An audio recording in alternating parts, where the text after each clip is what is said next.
Good morning, everybody. Hope you have recovered from your turkey comas and this blustery day that we're dealing with. We'll call to order the November 30th, 2020 work session to order. Item 2.1. Good morning, Mayor, Council. This is a Imagine Clearwater construction update. Mr. Dell.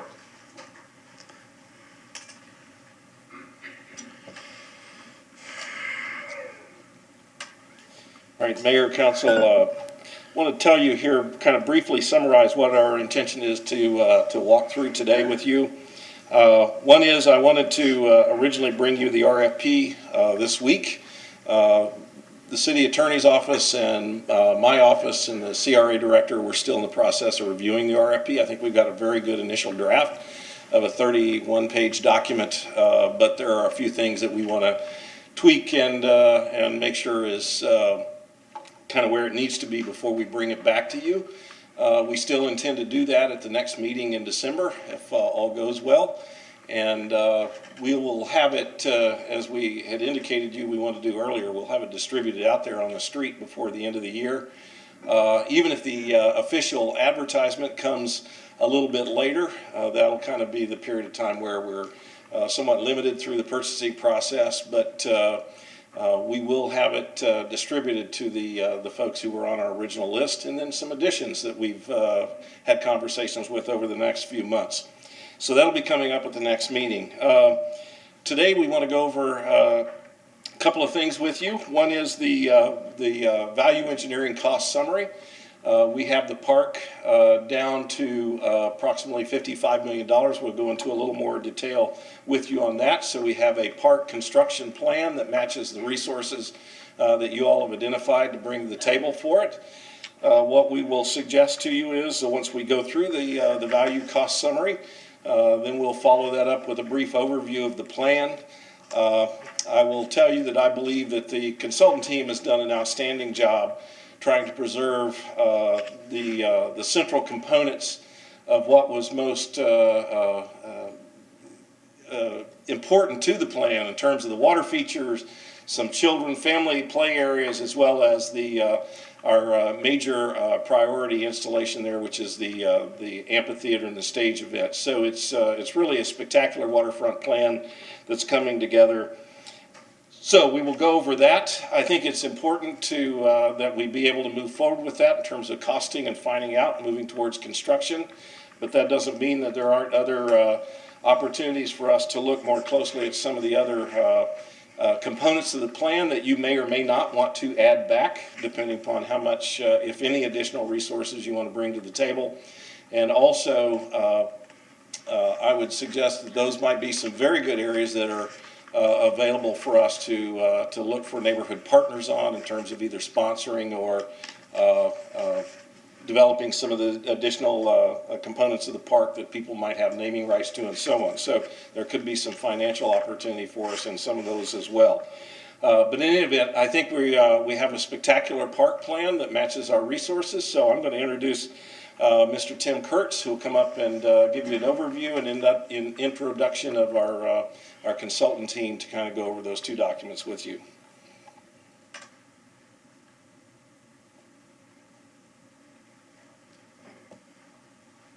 Good morning. Tim Kurtz, Engineering Construction Manager and Project Manager. We've been busy the last couple of weeks just crunching numbers and making sure, and as Michael alluded to, we've simplified things but kept most of the major components. I have with me here today no.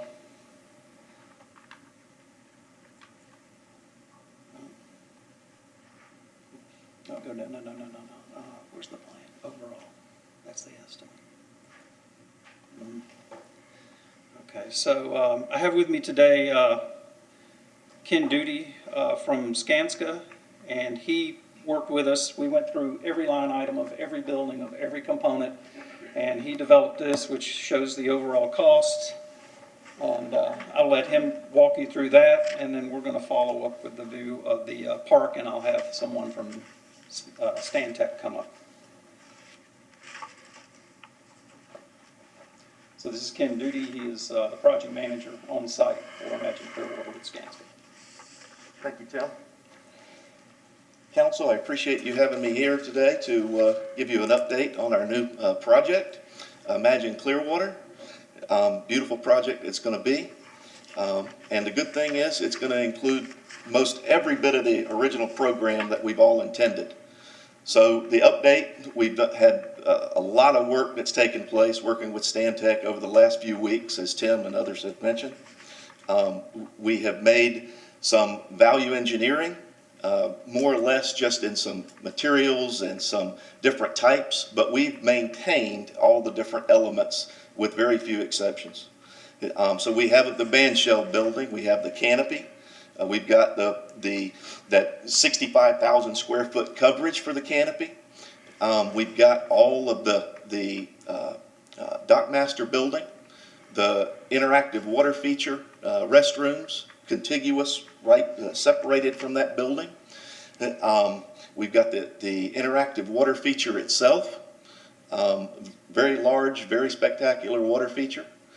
We've got the boathouse, so we'll be doing the renovations of the boathouse. So I speak to all these different elements, just I know they're in your mind, and I just want to touch base to make sure you're seeing that the program is still there. We've got all of the interactive links and the hardscape, which are very important through the pathways throughout the park.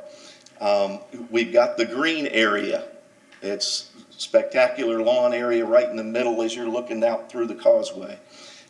We've got the featured steps and the planter staircase right down by the water's edge.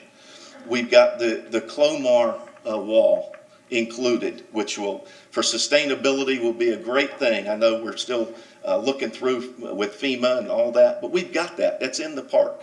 Okay, so sustainability, great thing to have. Won't be worried about that. That it goes around the bandshell building and the dockmaster building. We've got the parking. It's all intact, complete. I mentioned some of the VE efforts. Some of the parking, you'll notice in a little bit of detail, some of the fine tuning that we did to get to the monies that are available. We just modified the base, right, of the asphalt parking area. We increased our stabilized subgrade, but we skinnied up our base material. It'll be just fine for parking lot. We've also got the gateway, so the very beautiful entrance to the park. The gateway is there. We do not right now have the gateway building. Okay, that'll be something we continue working on as a team, and I'm confident we can continue finding ways to put things back in the park for the couple things that are not right now. So the gateway building is one, and then we've got a water feature that we're actually at the gateway area that we'll price as an alternate. Other than that, we have all of our trees, 100% of the landscaping in quantity and count that was originally planned. All the parking, as I mentioned, the lake, its footprint, we're playing with the overall footprint of the lake right now, not in its totality, but only to make available more dirt that we can create on site. So we're looking at the bank, creating some borrowed dirt, so we don't have to import as much. Again, the lake's going to be there. We might dig the bottom of the lake another foot deeper. All in all, you got the lake. Greg will go through that when he comes up with Stantec. We have the lake bridge, so we'll have the pathway across the water, which is very nice. We've got the playground right adjacent to the lake. Coachman Gardens. Right now, we've included Coachman Gardens only with the trees. And we took out the shell walkway paths through the garden, and we took out some of the ground cover, but we replaced it with sod for right now, and we'll be taking add alternates at bid time to see whether or not that garden goes back in with the different planting elements that make up those interactive walkways, okay? But in a nutshell, we've maintained everything, and we've gotten it to the just over $55 million, as Michael mentioned, okay? And with that, I can bring up Tim back and answer any questions that might come up. I'm going to try to find that site plan if I can. Well, do we want to talk about this spreadsheet first before we Sure. look at the site plan? Well, Because to me, this is a very 30,000 foot spreadsheet. There isn't the detail that we sometimes see in these documents. That's where he just had it. Okay. Yeah, well, this is an overview.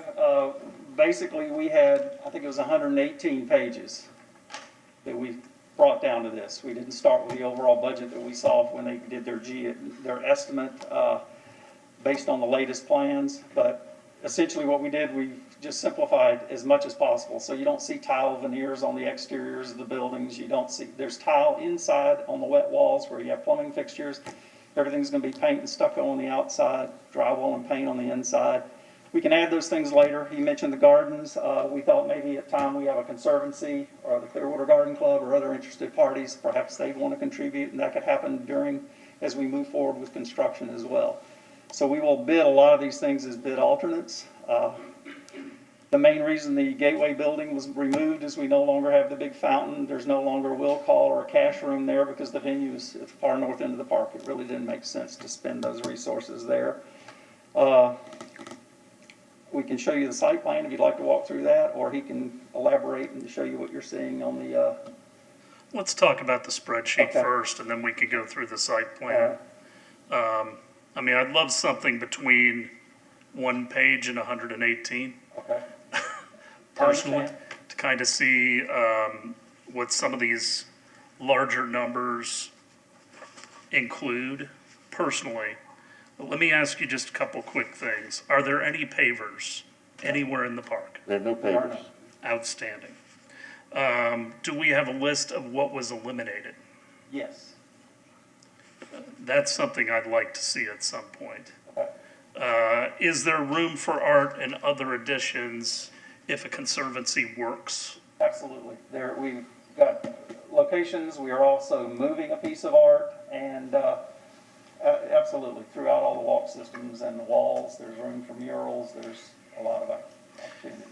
If you make the lake deeper, at what point do you hit salt water? Well, the salt water with the lateral movement in the tide changes, I would imagine the salt water is going to be down probably around 7 feet, 5, 6 feet, But we have a depending liner. on the seasons. But there's a liner in the pool, so that will not affect the water quality in the Right. pool. So it's Okay. salt water. So the pond, the lake it's got a liner. It'll always be fresh water.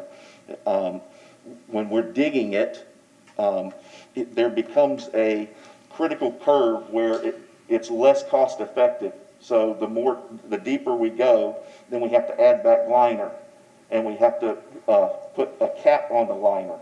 So we only have a little shallow area that we can increase it right now. So we're only looking at 1 foot deeper. We're looking at expanding the bank of the pond right now in some areas, but that's about it. Yeah. Around the perimeter, there were some retaining walls. We held those walls back and made it subtle slopes instead of having retaining walls. The ceremonial garden was one of the things we did take out because of the cost of all the retaining walls and the fill going into that area, but there's still a sloped area and there's adequate lawn elsewhere in the park. We could do that if someone wanted to have a. And the demolition of $1.17 million, is that just for the surface parking and the existing band shell? And utilities. There's underground utility lines that So have to be that's grouted and included in the filled. Yes, demo. we've done all that. That's all Okay, included. that number seemed a little high for Yeah, the structure that's out there. correct. Yes, And will all that asphalt be recycled? yes. Okay. Other questions, Vice Mayor? Yeah, one of the things that I really liked about the park was the active edge, the bluff walk, and I understand that some of that's been eliminated. Could you elaborate on what you've taken out on that? We have left all of the bluff walk on the north side from the library down to Cleveland Street. We did eliminate the pedestrian bridge going to the south side of Cleveland Street as well as the bluff walk along that area. Our thought is that at the development of that, we really don't know what's going to happen on the City Hall site or what their elevations would be.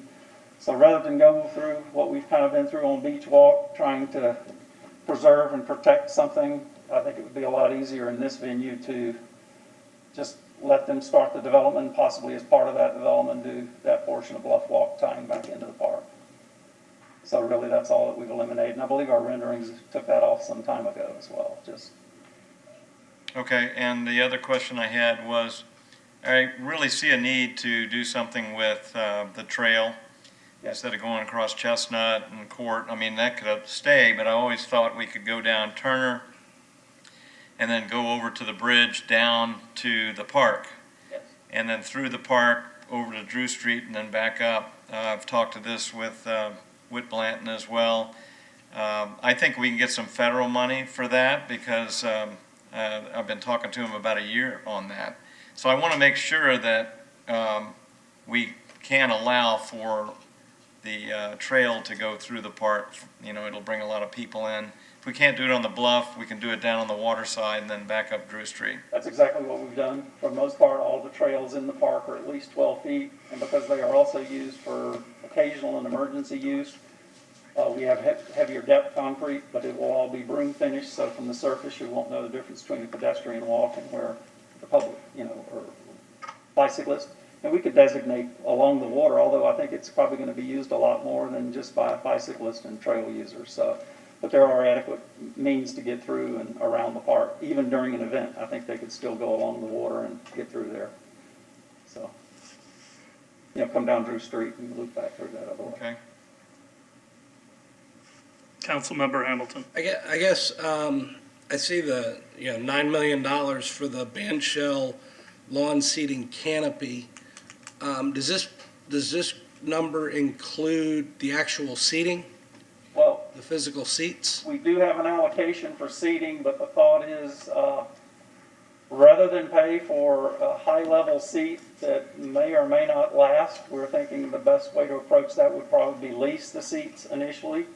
That way you have a contractor who would then replace any that are damaged or go missing until perhaps you have a conservancy, and then we can start selling seats with plaques like you see in other theaters and venues around the country. That, you know, that group could then fund seating for it at this point.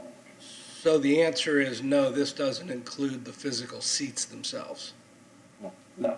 Okay. I'm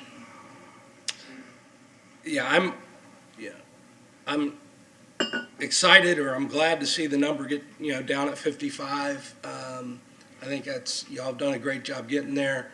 I do believe once we really get this motor running and things are moving forward and people see the development and the progress down in the park, we're going to have some great opportunities to get corporate sponsorship for certain elements and whatnot of the park. And so that's,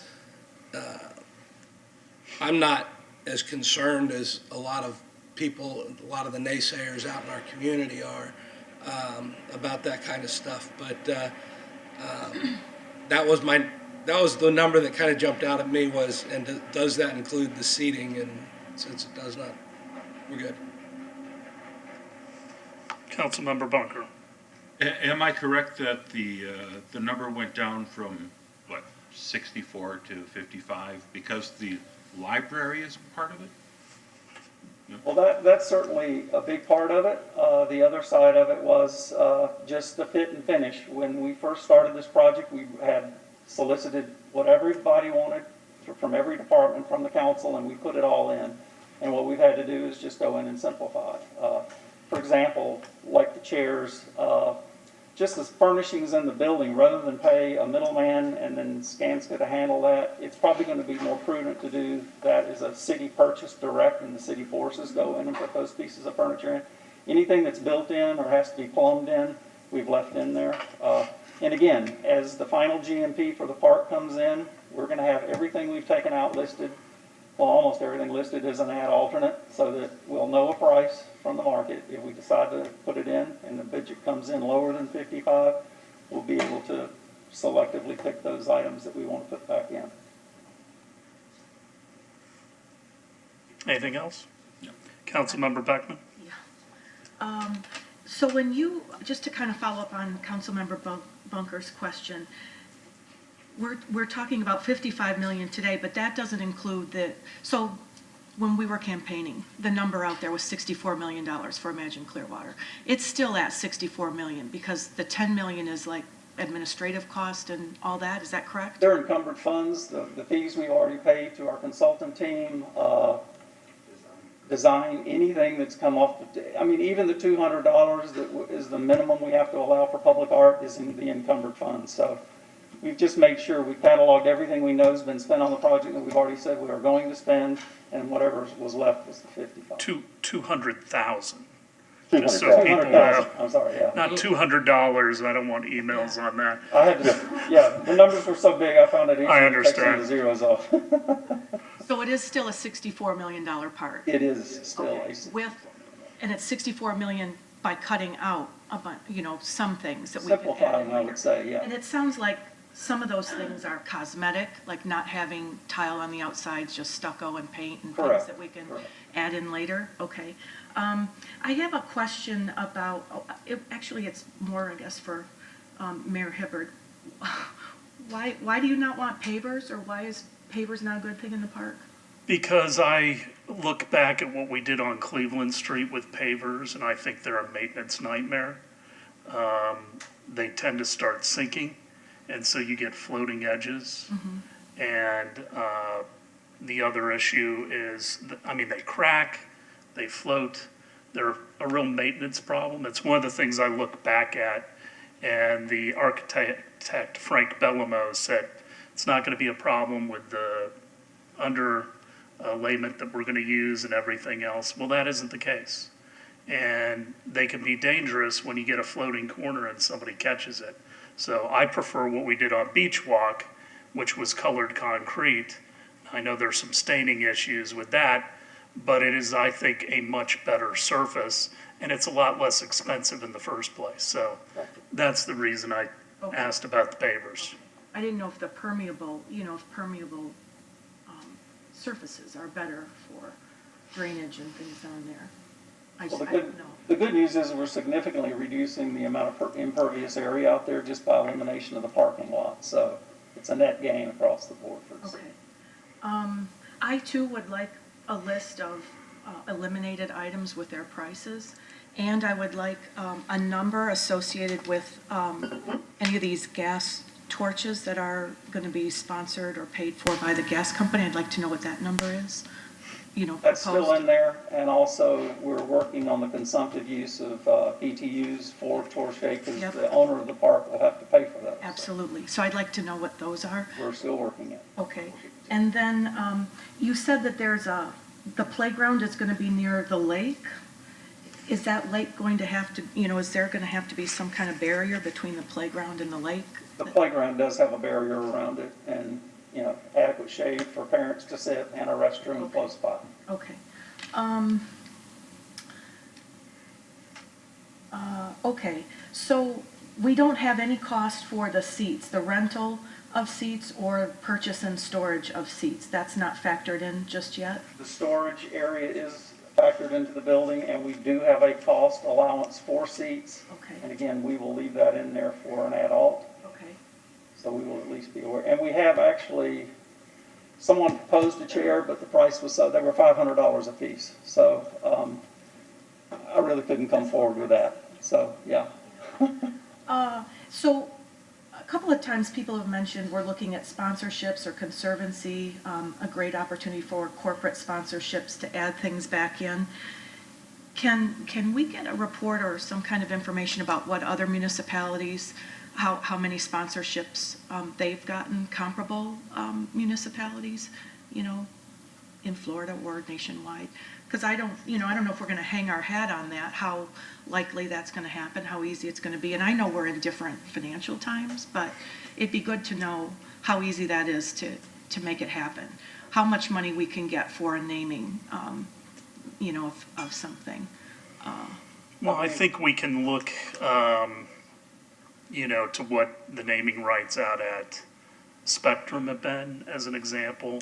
And I think you can also look at, for instance, Ruth Eckerd Hall. For the Capitol Theater, the naming rights were $2.5 million. So pretty significant. One of the things you have to start thinking about is I don't know how that works with the charter, so Ms. Aiken might want to weigh in on that one. And then the other issue is, one of the big questions that people are asking around the country with naming rights is normally if it's a corporate naming right, they put a year limitation on it. So it might be 20 years, but there is a point where the facility can be renamed because obviously the price of those naming rights escalate over time. Generally with individuals, you don't see naming being done unless it is in perpetuity. So that's kind of one of those discussions that you have to figure out what, for the long term, is going to be the better choice. You may take less from a corporate naming right, but then you will be able to resell it again down the road. Especially because we'll be real successful and people want to put their name on it. Well, every time on the radio you talk about the Billheimer Capitol Theater, every time you see advertisements for what's coming to the theater, it's in print. Same thing with the stadium. Any event that occurs out at Spectrum Field, Spectrum is getting that advertisement. So it does have a real significant value. I had a question about the cover on the band shell. So we've gone from a hard cover to a fabric cover? Well, the interesting story, initially, when we started the project, we were using a fabric cover, if you will, tensile strength. And the way it was originally laid out, the people that we worked with, or Skanska was working with, didn't feel it could be built with 4 supports. So we decided to go back with Stantec, and we were going with a hard cover. The number of structural supports increased. There was a lot more steel, other things, and the price wound up going up. So, but because we had a revision in the number of columns and support members, Skanska went back to Bird Air and one of their vendors, and it can be done, and it's significantly less. And we haven't worked through all the details, but it seems like the prudent way to go, and we do have some renderings that show that. So, I was just thinking if we had, one thing that I had brought up before was having solar panels on and we top. did get numbers both for the hard roof, but when that went away, we also have numbers for the band shell as well. At this point, because of the roofing membrane we're going on, it would be a little bit of a challenge to go with, but we do have a price. It could be worked out during construction if we elect to go that way. It's just, it was a little cost prohibitive. When we were cutting, I didn't necessarily want to, but there's certain things. It's like the power stations for charging cars. We had 10 of them, and I think we can still do them, but I think we'd rather go back through Duke and see what they can do for us rather than paying a third party. And we're going to be working with them on a few other cost-saving measures, so we're confident we're going to get them. And I'm just not sure, because I don't know enough about them, if they should be that low. It might be better to raise them up and have them up at the developable parcels if there's any city parking component in there, but it's still in our plan to move forward with those. But one thing when I look at saving money and making these decisions about whether or not it's a hard roof over the amphitheater, if you're saying it's cheaper to do the fabric, and that seems, logical, but if we did a hard roof and put solar panels on it, we could calculate how much money we'd save by having those solar panels. Perhaps it pays for the hard roof that's up there, the difference. In the long term, I think Yeah. you're correct, 20 years is what we're hearing, 20 to Yeah. 30, but what we needed was immediate cash just to proceed, so, but we do have prices for what that would cost. Okay. And will you report, can we have that information? Absolutely. Okay. Okay. Anything else? Councilmember Hamilton? Well, Tim, I look at the drawings with this fabric covering. Obviously, when it's first installed, it has a waterproof element to it. My own experience with fabric coverings in this environment, that waterproofing degrades over time significantly. Is it possible to reapply a waterproofing on this fabric once it's hung? I don't know. I can tell you, I know the same bird air type structure is on the Tropicana building down in Sarasota County. It's been there for over 30 years. And I know the commercial air side over in Tampa, TIA. That one went in when I was on my internship in '82, and I haven't heard any comments that it's leaking, but, Was this the I don't know. same I'm thing? not- We can We ask can that check, question. I'm not sure, but. Is this the same material that's at the Denver airport and places like that? Don't know. Yeah, I think so. I mean, they've done them all over the country. Well, that's probably one of the more famous. Yeah. You said Tropicana Field down Not in, Tropicana Field, Tropicana, like the juice producer. Yeah. In Sarasota County, they're one of their biggest building that has one of these roofs on it. okay. So, kind of comparable, close to the coast, but, Other comments or questions on the spreadsheet? All right, let's move on. okay. Gotta find this.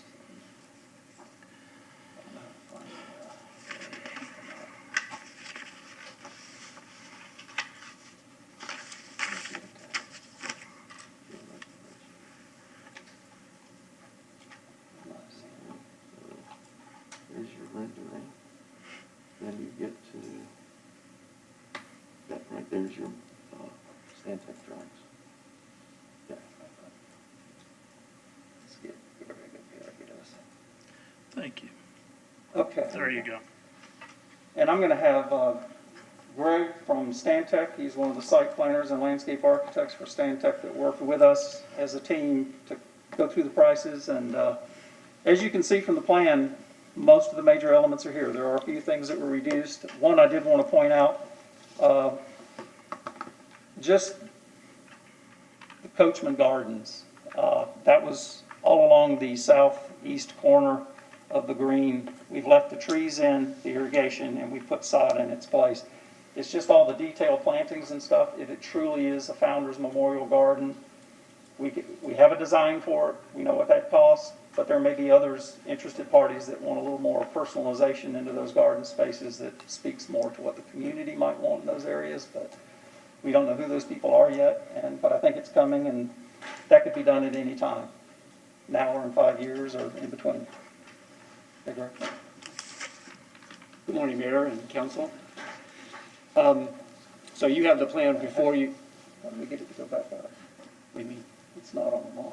I don't know that. They do that. So just keep talking through it. Oh, sure. Not part of your job description, right? No, it's not. IT is not my thing. Sorry.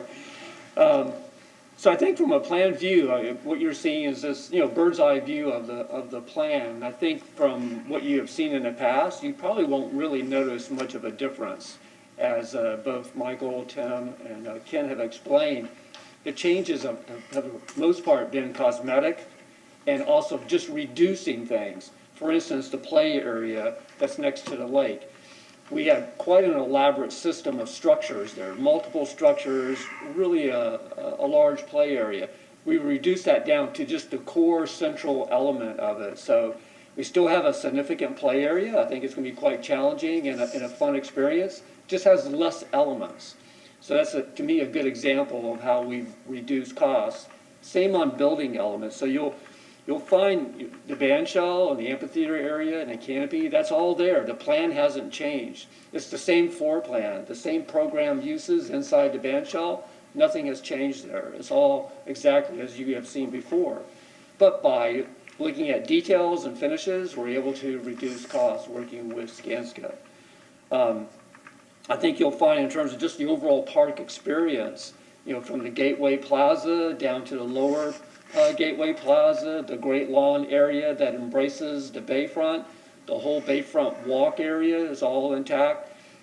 Like we mentioned, we did eliminate the South Bluff Walk area, but a lot of that had to do with not knowing what the future considerations of the City Hall site would be like, so it didn't make sense in terms of trying to coordinate that. But the North Bluff Walk is still intact, so that still remains.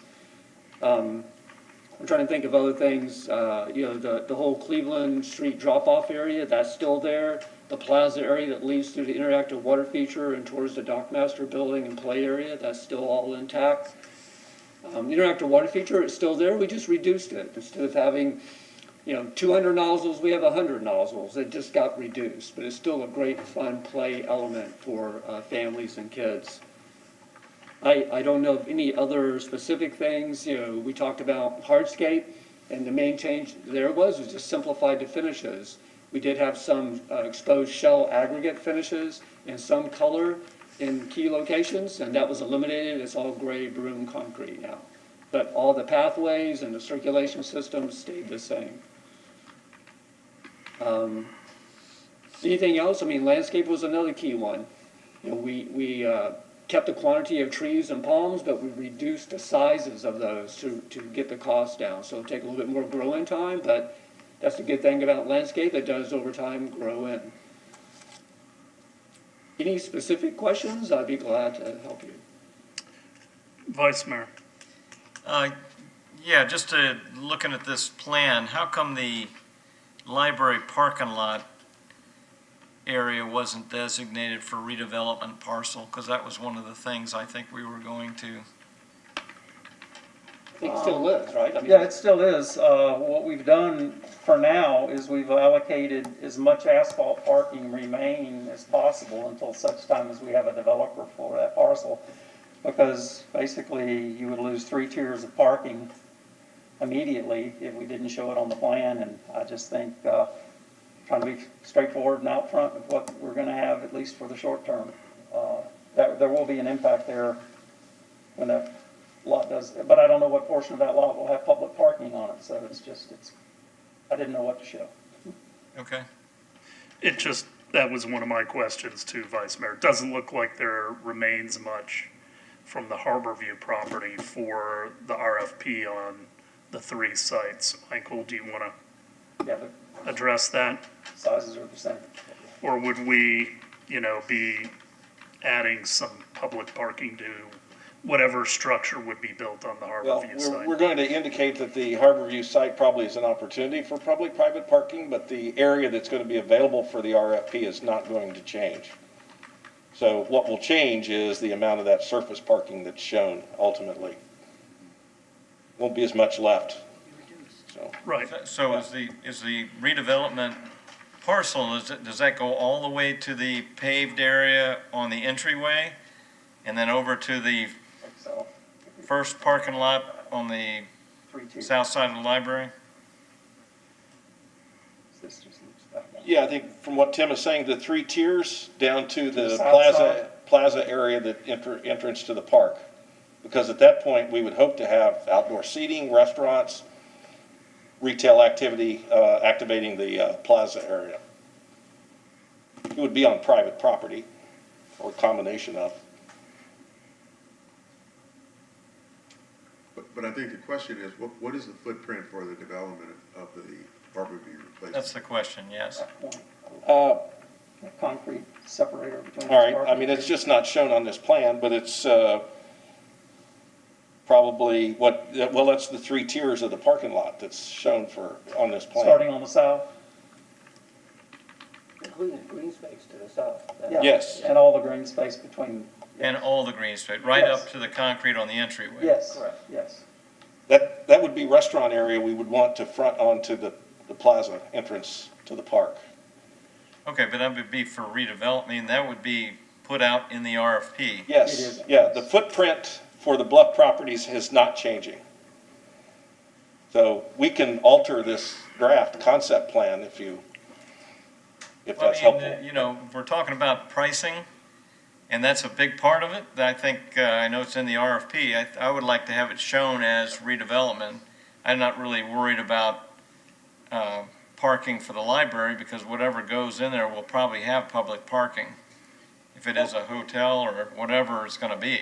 Yeah, all that will be shown in the RFP. We'll have basically surveyed drawings of the properties that we're going out for proposal on.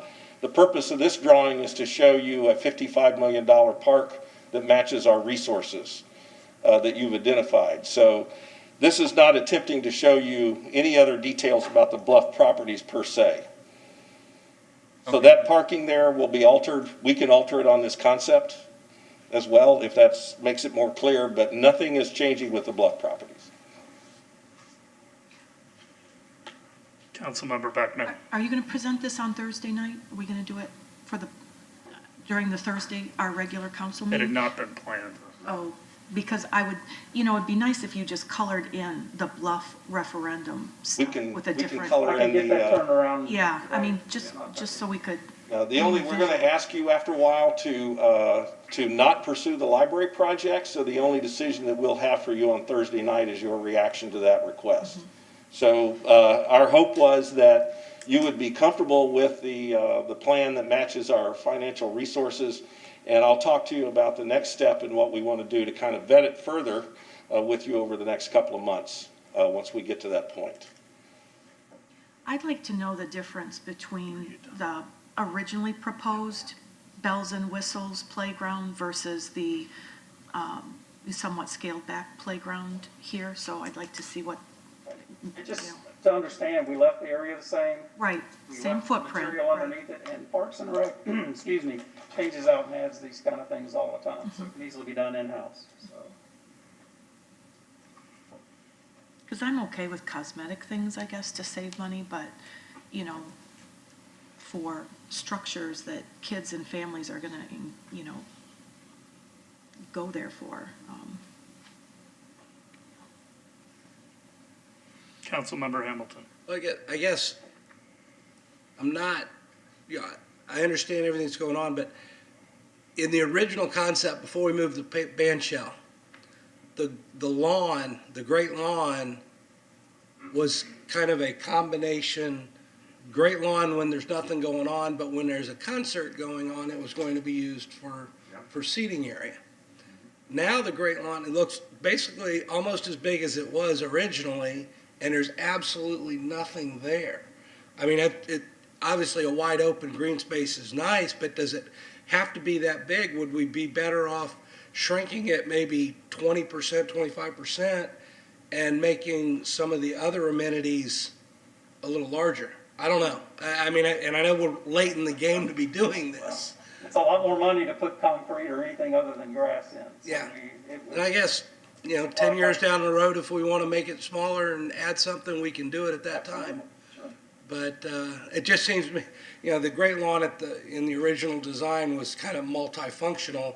This Great Lawn is just going to be a big bunch, a lot of green grass, and that's all it's going to be at all times. So You can actually, just maybe to help sense of scale, you could dash in that Great Lawn, a soccer or football field. It's nearly that size. So the thought is when, there's not a concert or a venue going on, it's a place where, someone downtown wants to have a soccer club with kids and set up the nets and practice and have games, they can do that. Or families want to go there for a picnic and just, throw frisbees and fly kites, they can do that. It's actually a great open space, in my opinion. And, from the Gateway Plaza, particularly that upper and looking out over the lawn to the bay, I think in terms of when there might be, holidays with 4th of July fireworks, if we're allowed to do that in the future, all those kinds of things. This is going to be a great usable space for multi-events. I don't disagree with you on the frisbee throwing and some of the, very pedestrian recreational uses, but when you put soccer cleats in that Yeah. grass, it tears it up. I'm not interested in allowing soccer clubs down there with their cleats on to really tear this grass up. Neither am I. I think, We have other that places. is not that would not be in my vision.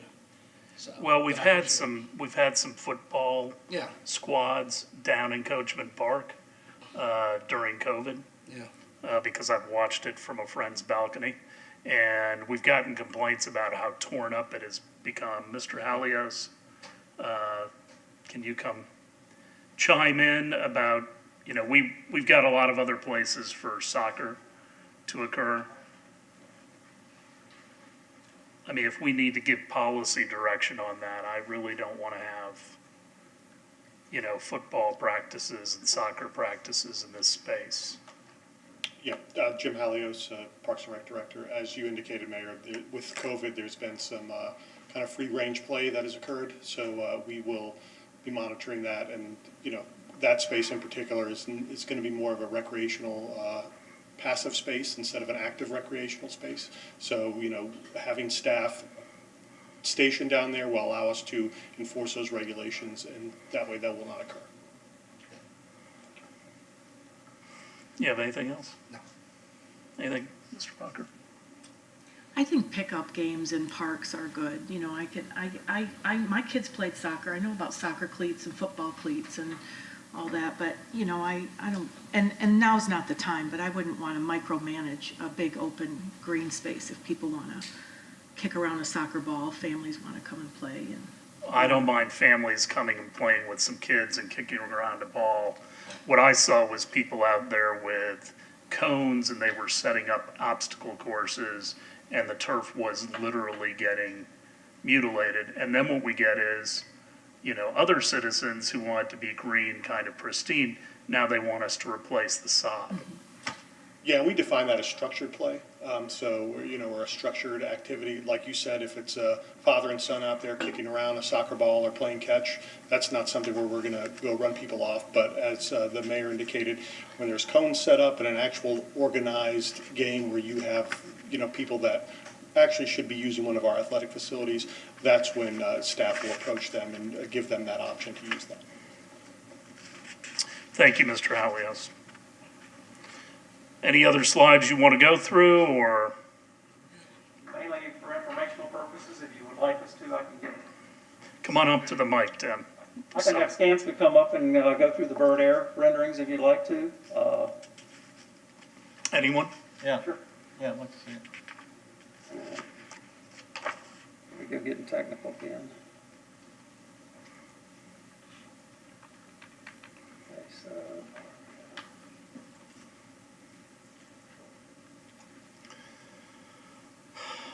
There we go. You can change them if you need. Perfect. Well, Greg, do you want to go through this?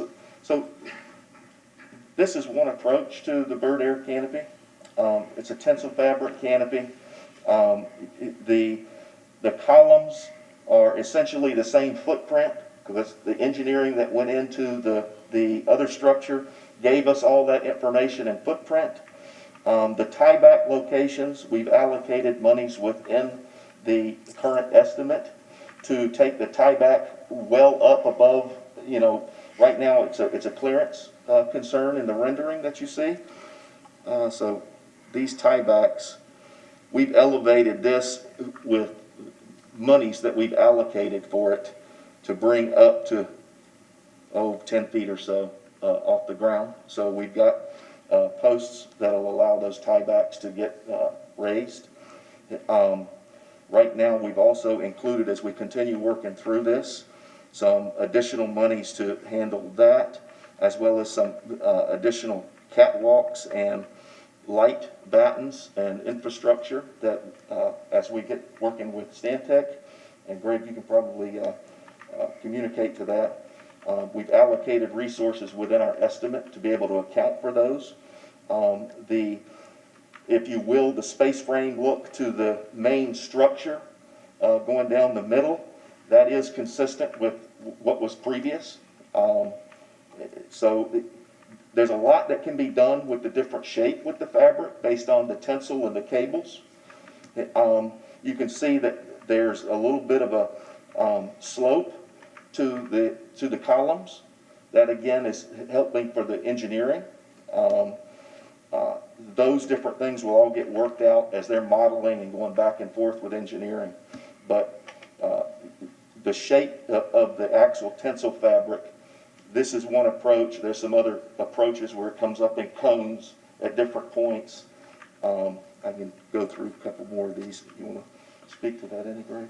I think the only thing I want to mention is this is just a interpretation by the vendor, Bird Air, right? So this isn't something that we have yet had an opportunity to actually design and work with them on. So a lot of things that he mentioned still need to be worked out, but we feel comfortable in terms of the approach, this type of delegated design and the structural, all those things. We know we can work it out and we feel comfortable with the pricing that we have with it. There's still some engineering that needs to happen, particularly with the catwalks and the supporting the audio visual, the lighting, all those elements. That still needs to be worked out, you know, with this type of a vendor arrangement. The tiebacks, how high will those platforms be? I mean, I understand why you're doing it for safety. Right. I'm assuming. At least 10 feet, I Yeah, would think. I would, 10 feet is about what we allocated for as far as a cost. So we'll have a similar pole Is that structure. necessary? Couldn't you go, I mean, I'm not gonna trip over a 4-foot. Oh, certainly we'll work out what's the most efficient and best, approach.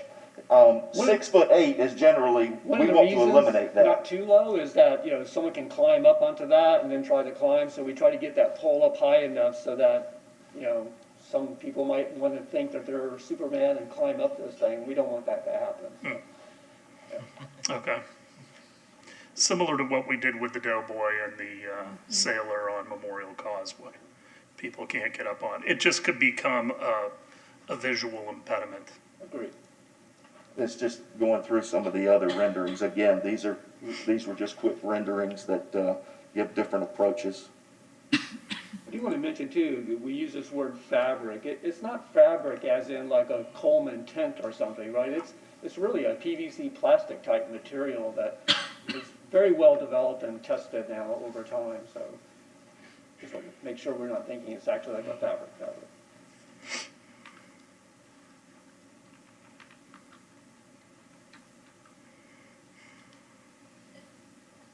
Very good. Looks nice. Any questions?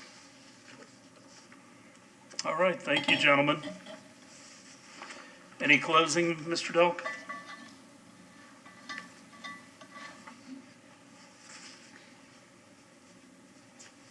Yes, let me see if I can, Actually, there is one other thing. Where are you on structure for a conservancy? Because I would like to see a committee put together to start exploring it further and get ahead of that curve. Yep. I did meet with John Thomas, who is the chair of the Botanical Gardens.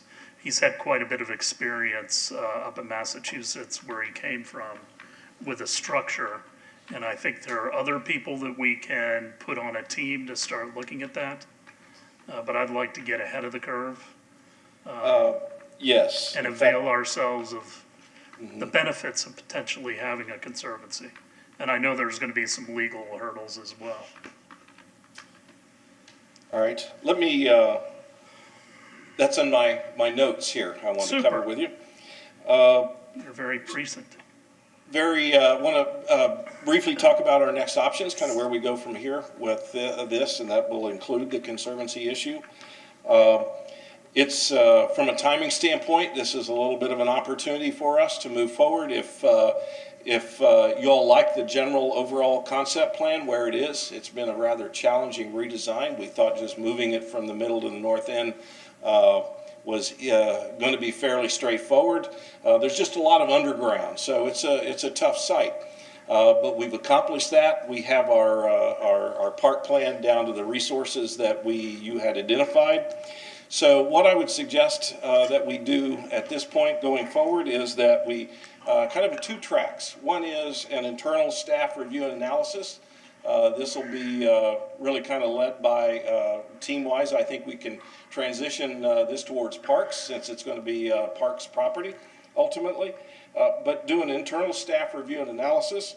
That you all likewise do a review and analysis, and we can talk to you in some of our one-on-one meetings about things that have been value engineered out that we may want to put back in. We can then take and evaluate those 2, both from the staff, the internal, and from you all, find out where the priorities and the overlap lie, and have a conversation about that with you in terms of whether or not you want to bring additional resources to the table for the park. Or maybe it's a matter of things that you want to put out for the public to sponsor or invest in for naming rights and so on. So we can develop a plan for that. But in the meantime, that will not keep Skanska and Stantec from going forward with nailing down construction costs to build the basic premise of our park. Assuming if you're happy with that today, and I think the consultants have indicated to you that pretty much most of the important ingredients to the park are there, and truly it will be a spectacular waterfront, I believe, just as it's presented with you to you today. But ultimately, we'll be back over the next, this is something we need to do probably in the next 90 days or so, is to come back with you and see if there's some other priorities that you want to stretch to be able to obtain from a resource standpoint. And then we can have that conveyed as alternate ads with our construction team. But at least they'll be able to spend the next 90 days preparing to get a park ready to permit and construct. So if we would ask you to consider that. And I think that leads us to your question, Mayor, in that now is the timing. We've got about 2 years, 24 months in construction from what I'm told at our current kind of design options, to get our Parks Director to take the lead on working with you and in terms of how you want to approach Conservancy, Friends of the Park, and that sort of thing, and develop a more specific strategy as to how we want to move forward with that. So I would suggest for your consideration this kind of concept for how we might move forward over the next 90 days as we prepare for the permitting of the plan that you saw this morning, and then consider any other changes that you want to make in the meantime. And I just want one last comment on the canopy and the overall seating. I actually like the direction that this is going with the more of the fabric approach, quote unquote. I think that allows us to look at revisit some of our shade structures in the park, and maybe incorporate a similar design in some of those shade structures that with the canopy material that kind of gives it a common theme flowing throughout the park. So I think there's some good options there, and that also may continue to save some more dollars along the way. So at any rate, I think those are good things. So with that, I'll await your direction. Oh, and as I did indicate, one last comment. For purposes of this plan, I think we did, in fact, I wanted to separate out. Over the last couple of years, we've thrown everything in under the Imagine Clearwater umbrella. Imagine Clearwater is Coachman Waterfront Park. So what we're showing you today is the park, and the park that matches the resources.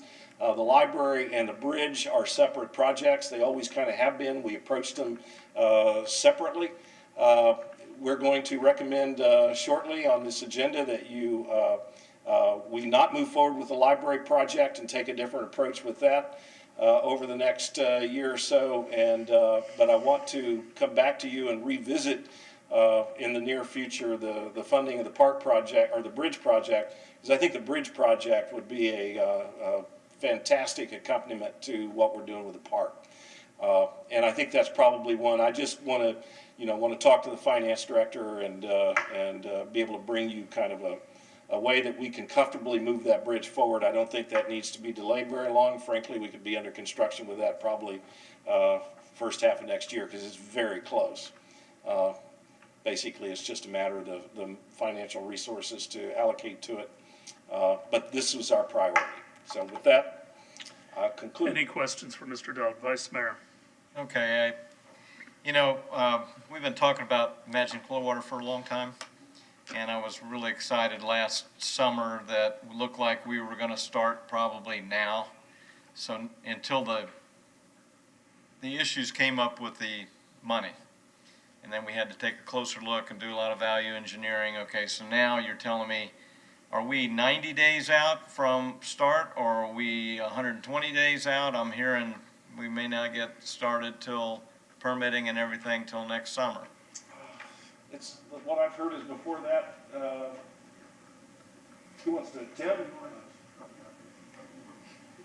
I think we have some work getting going now with Duke and their infrastructure work, so we'll be following that. That is correct. The Duke work is well underway, and our anticipation is if all goes as planned and we move forward as we were directed, Stantec is continuing with their design. So we're going to be prepared to, I think we could come in with a GMP for the initial park work and utility work and go ahead and get started shortly after the first of the year. and proceed with that, and then come in with a final GMP for the finish and the band shell and everything. Once those design documents are done, they can put those out on the street and get prices. So there would be 2 GMPs if we go forward. But we still anticipate having it in and done by the fall of 2023, as we previously said. Our goal is to just keep moving ahead, and we have tried through COVID and everything else. We've managed to keep rolling and have keep the design pins working, and we So haven't heard the anything different. Duke work is Duke work included in the 24 months. Duke work is already underway and will be done, End of January, first week of February. yeah. So the goal And is that when the Infrastructure. 24-month clock starts? No. So Duke is included. Yes,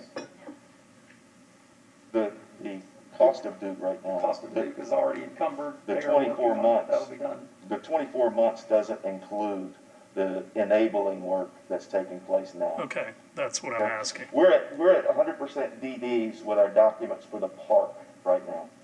So with the value engineering and the approach of approving what we actually finish in the CDs and permit docs, as that finishes up, it allows us to then bid it appropriately with the actual scope that we're going to install. And that'll take place, as Tim mentioned, as soon as we get those documents, are able to bid it out, permit it concurrently, and I imagine we'll start before the end of the first quarter, right?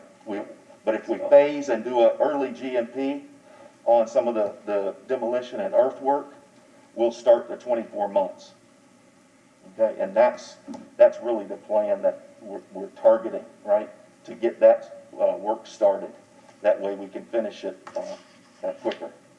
Okay, well, my concern was that we were going to be moving that completion date out, and if you're telling me that that stays the same and we're shooting for that, then that satisfies me. That's what we're doing. Okay.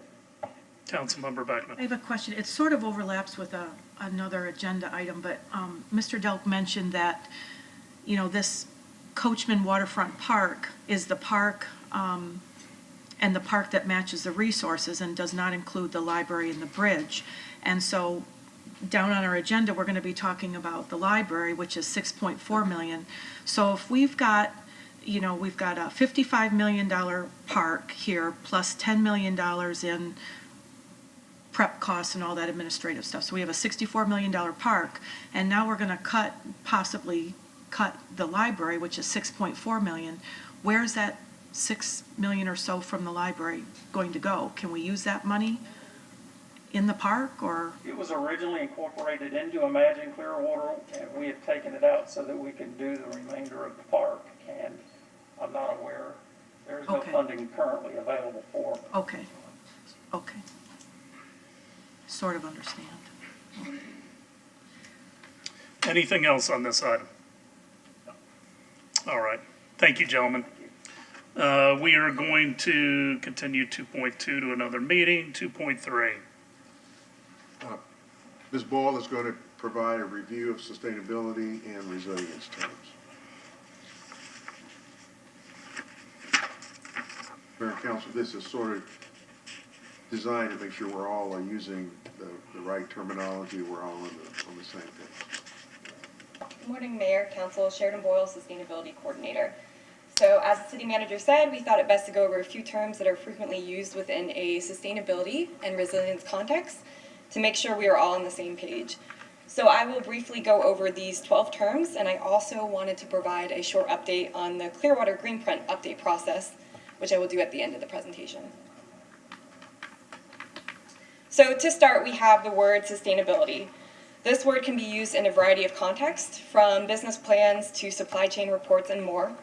However, in regard to our own communities and their development, we look to the 1987 United Nations definition of sustainability as meeting the needs of the present without compromising the ability of future generations to meet their own needs. So sustainability essentially looks at what we're doing in the present and how it will impact our communities in the future.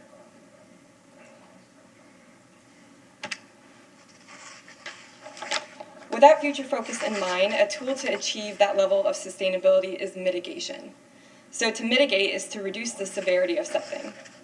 And within a sustainability context, we are primarily talking about the reduction of greenhouse gases when we are talking about mitigation. Resilience, on the other hand, is a relatively newer term that is often used interchangeably with sustainability. However, they are not the same concept, but they do complement one another in their ability to make a community stronger and more mindful of the future. There is not an official industry agreed upon definition for resilience, so for the purpose of this conversation, I have it defined as the ability of a piece of infrastructure, a system, a community, or an environment to sustain or recover its essential functions when presented with a disruption. However, we are starting to think of resilience not only in a system or a community's ability to respond to a single disruption, but rather the ability of a system to thrive under a series of changing conditions now and in the future. So while sustainability is primarily focused on what we can do now to positively impact the future, resilience is focused on improving our response to challenges in the here and now, as well as those of the future. And while mitigation is often used within a sustainability context, adaptation is used as a tool of resilience. So it is the action of adjusting a system in response to an actual or expected climatic stimuli and their resulting impacts. So as discussed on the previous slide about resilience, adaptation focuses on the now and the future. As an example of adaptation now, we could look to the use of living shorelines to decrease the effects of storm surge, while an example of adaptation in the future would be to build all critical infrastructure above a certain height due to projected sea level rise coupled with storm surge flooding. The second term frequently used when discussing a system's resilience is vulnerability, which the IPCC defines as the degree to which a system is susceptible to and unable to cope with adverse effects of climate change, including climate variability and extremes. So vulnerability isn't an anecdotal concept, it's determined by this equation, which is sensitivity times exposure minus adaptive capacity. And to define those three words is sensitivity is the degree to which a system is affected. Exposure is the presence of assets, so those assets can be people, livelihoods, ecosystems, species, services, and more. And those assets that could be adversely affected by that disruption. And adaptive capacity is the ability of that specific system to adjust in response to the disruption and cope with potential consequences. So to determine vulnerability, we would look at the degree of severity of a disruption, how many assets might be impacted by that degree of severity, and how well can these assets adjust to the potential impacts of that disruption. A term that may be simpler to define is renewable. In order for something to be considered renewable, it must have the ability to continually be used without the risk of depletion. So there are 6 common forms of renewable energy. Many people are familiar with wind and solar, but are less familiar with the other 4. Hydropower is the most commercially developed form of renewable energy. It involves capturing kinetic energy of moving water and converting that energy into electricity. This process happens on a hydroelectric dam on a river. Tidal Energy utilizes the twice-daily tidal currents of the ocean to drive turbine generators. Geothermal energy utilizes extremely hot water under the surface of the earth to generate electricity and provide other heating and cooling applications. Most geothermal reservoirs actually occur in the western portion of the country. And finally, biomass energy, which is the conversion of solid fuel made from plant materials or plant-based, carbon-based materials that decompose without oxygen present, and they convert that into electricity. The process occurs through converting agricultural, industrial, and domestic waste into solid, liquid, and gas fuel. The feasibility of these different forms of renewable energy can be place-specific, with certain forms working better in specific regions than others. Carbon sequestration is a naturally occurring process that we are also learning to replicate in order to mitigate greenhouse gas emissions. It involves the capture and storage of atmospheric carbon dioxide. Carbon sequestration naturally occurs through the biological process of photosynthesis in plants, in which a plant takes in carbon dioxide and stores that carbon in its own biomass. Artificial methods of carbon sequestration are developing in which a carbon capture system is installed on an industrial facility, and that carbon is then stored in a reservoir rather than released into the atmosphere. So we're seeing this happen more and more with our larger oil companies, Shell specifically, and then we're also seeing it with the cement industry. So the cement industry is a very large global emitter of greenhouse gases. They're actually collecting that carbon dioxide and injecting it into cement, which actually is found to make it stronger. So both the natural and artificial methods of carbon sequestration are effective tools at decreasing the amount of greenhouse gases in Earth's atmosphere. Renewable energy usually gets most of the attention in conversations, but energy efficiency is known to be even more important when it comes to building a sustainable community. Energy efficiency is the method of reducing energy consumption by using less energy to perform the same task. It can be achieved by improving building design, and an example here would be designing a building where you could maximize the use of natural light rather than using electricity to generate light. Another method of energy efficiency is the innovations in technology. So an example here is LED lights being used to conserve energy. And then finally, and possibly the most challenging, is altering human behavior. So teaching people to turn off the lights when they leave, teaching people to use optimal thermostat temperatures, and so on.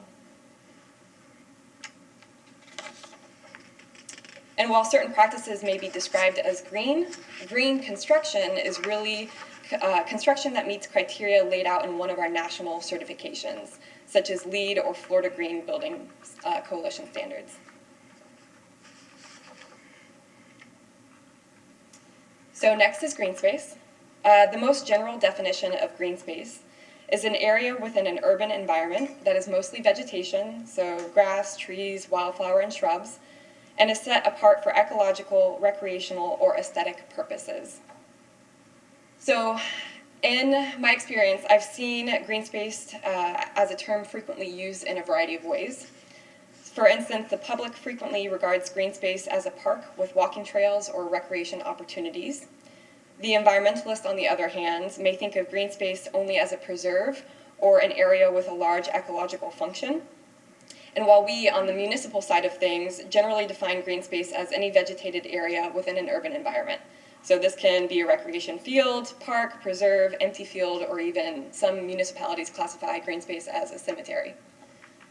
Neither of these definitions are wrong. However, they can lead to confusion when multiple definitions are used in a conversation, and neither party is aware that they may not be defining green space in the same way. And my last two terms will focus more on a product and solid waste topic, because there's a little clarity needed on these terms, especially as many of our businesses are shifting to more ocean-friendly practices. So biodegradable is a label we see on a variety of products. Something is biodegradable when it is capable of being broken down into harmless products by the action of living things, meaning microorganisms, over time. However, there is no definite timeline in which a material must be broken down by in order for it to be considered biodegradable. It could be weeks to years to hundreds of years. And for instance, steel could be labeled as biodegradable just because it will, through the process of rust, break down over time. Compostable, on the other hand, is more specific. In order for a product to be labeled compostable, it must be capable of being broken down into harmless products by the action of living organisms in a composting environment within 90 days. Composting can happen in two ways, in a backyard system or in a commercial facility. Many of the food-grade compostable items, such as cups, utensils, and bags, must be sent to a commercial facility for composting because they require extremely high temperatures to break down within that 90-day window. And finally, in contrast to biodegradable, there are specific certifications for something in order for it to be labeled as guaranteed commercially compostable, and that is that BPI compostable certification right there. So that's it for our terms. As I mentioned, I wanted to provide a brief update on the Clearwater Greenprint update process. We are working with the firm WGI to fine-tune the next Clearwater Greenprint update. They will be conducting a feasibility analysis for our strategies, and we'll be working to incorporate more measurable goals. So the plan in its essence is retaining very similar form. We're going to still have the same 8 topic areas that are the main priority for us to reduce our greenhouse gases.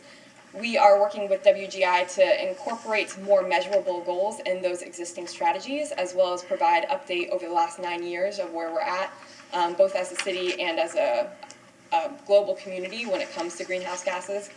We also are going to be looking at some of the plans that have come out in our neighboring communities over the last 9 years that weren't available when Greenprint was first created in 2011 because it was ahead of its time, and make sure that we are also producing and updating a plan that's on par with our neighboring communities, both in Pinellas County and across the state.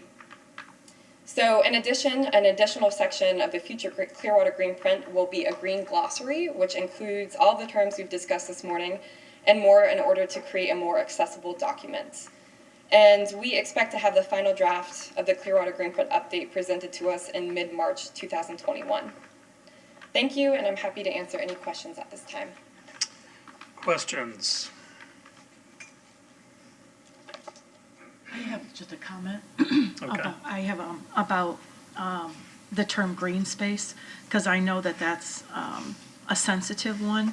And I think, from my understanding, is when we have a conversation with an audience or a resident or anyone, when we are sitting down and having a conversation about green space with someone, at the onset of that conversation, we need to come to an agreement with whomever we're speaking with about what is the definition of green space as we engage in this conversation.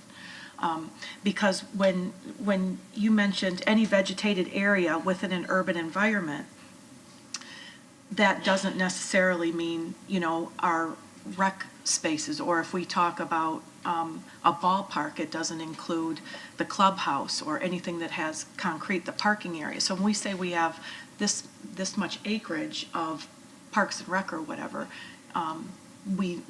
whoever we're talking with, we need to understand, does that mean things that have vegetation, or does it mean rec centers, or does it mean trees, or are we excessive? Is it flood zone or wetlands that are protected that we can't access? So I'm glad you discussed the nuance of it, and that I think it's incumbent upon whoever has that conversation to have an understanding what that definition is. Vice Mayor? Yeah, I think you're right. I think she did say that there's like 3 definitions, You got the municipal thing. So, I mean, if we're talking about, if we are talking about with people about green space, yeah, I think we ought to affirm right up front, okay, this is the position of the city is this, and then, you may have a leaning toward one way or another, but I think that would help to establish ground before you get too far into it. So. And you may not, with that other party, you may not reach an agreement, right, on what the ultimate definition of green space is. Exactly. But with the understanding that when they say green space, they're referring possibly to environmental lands. And when we refer to green space, we're referring to a number of different things that at least prevents some confusion and conflict in that dialogue. Councilmember Hamilton. Well, I think along those lines, I agree with, make sure we have the right definition, but we also have to look at not just Clearwater, but, Clearwater is part of Pinellas County as well. And just the other day, I'm driving up from South County. I'm coming up Starkey Road. And, right now we've got Eagle Lake Park, which is a county park, which is a gorgeous park. You go 3 miles north, you're at the landings, which we've had the discussion on whether, and like I said, I want it to be a golf course forever, if it's economically viable. If it's not, we need to decide what we're going to do.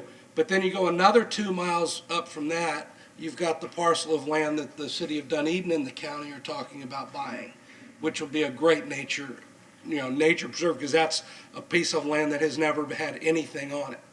So, and we also have to remember that when you're a resident of Clearwater, you're a resident of Pinellas, and your tax bill, a third of that goes to the county, and the county pays for those parks. So those parks are yours as much as Clearwater parks are.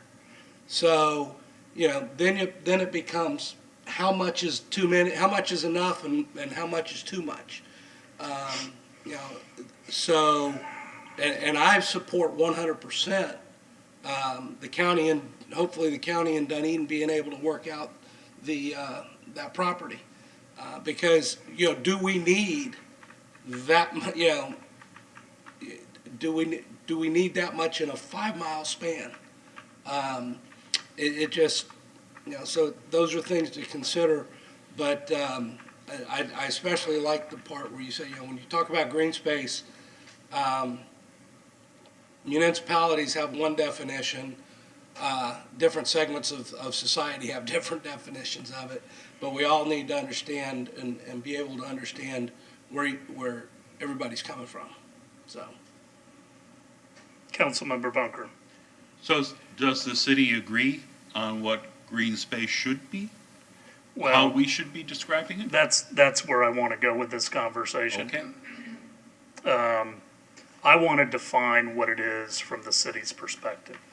I want us to ultimately take a position on what we define as green space, so that when we talk to people, we can give them the definition. And then after that, I want us to go a step further and decide some parameters on what we think is appropriate for the city. Because there was a lot of disagreement about A, what is green space with the landings, and B, how much is enough. The next item that we're looking at, we're potentially going to have another parcel that we're going to add to our inventory. And as has been said during that whole process with landings, over the last 20 years, we've added significant green space to the city's inventory. And as Councilmember Hamilton pointed out, you know, the two parks that are just outside the Clearwater are literally separated by one road. Basically borderline on. You know, they're all adjacent to the city of Clearwater.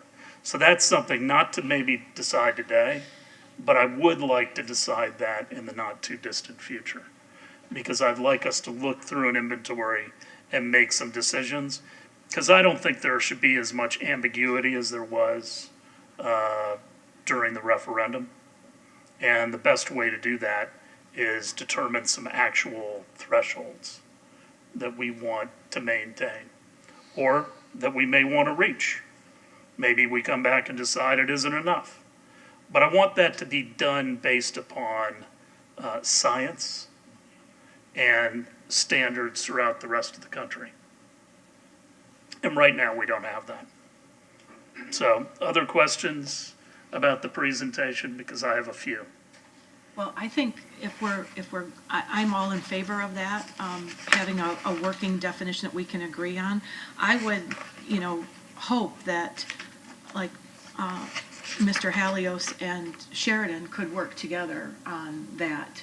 And, you know, perhaps we could offer some suggestions on different categories. So, again, as I mentioned, if we're talking about how many acres of parkland, how many acres of green space, check whether it's accessible to the public, do you have to pay to enter, how much of the acreage associated with a park area is, you know, asphalt and parking and a rec center versus, you know, the surrounding footprint of that. So just so it's real transparent and very clear, because, you know, I tend to think of green space as more anything with vegetation on it in an urban area.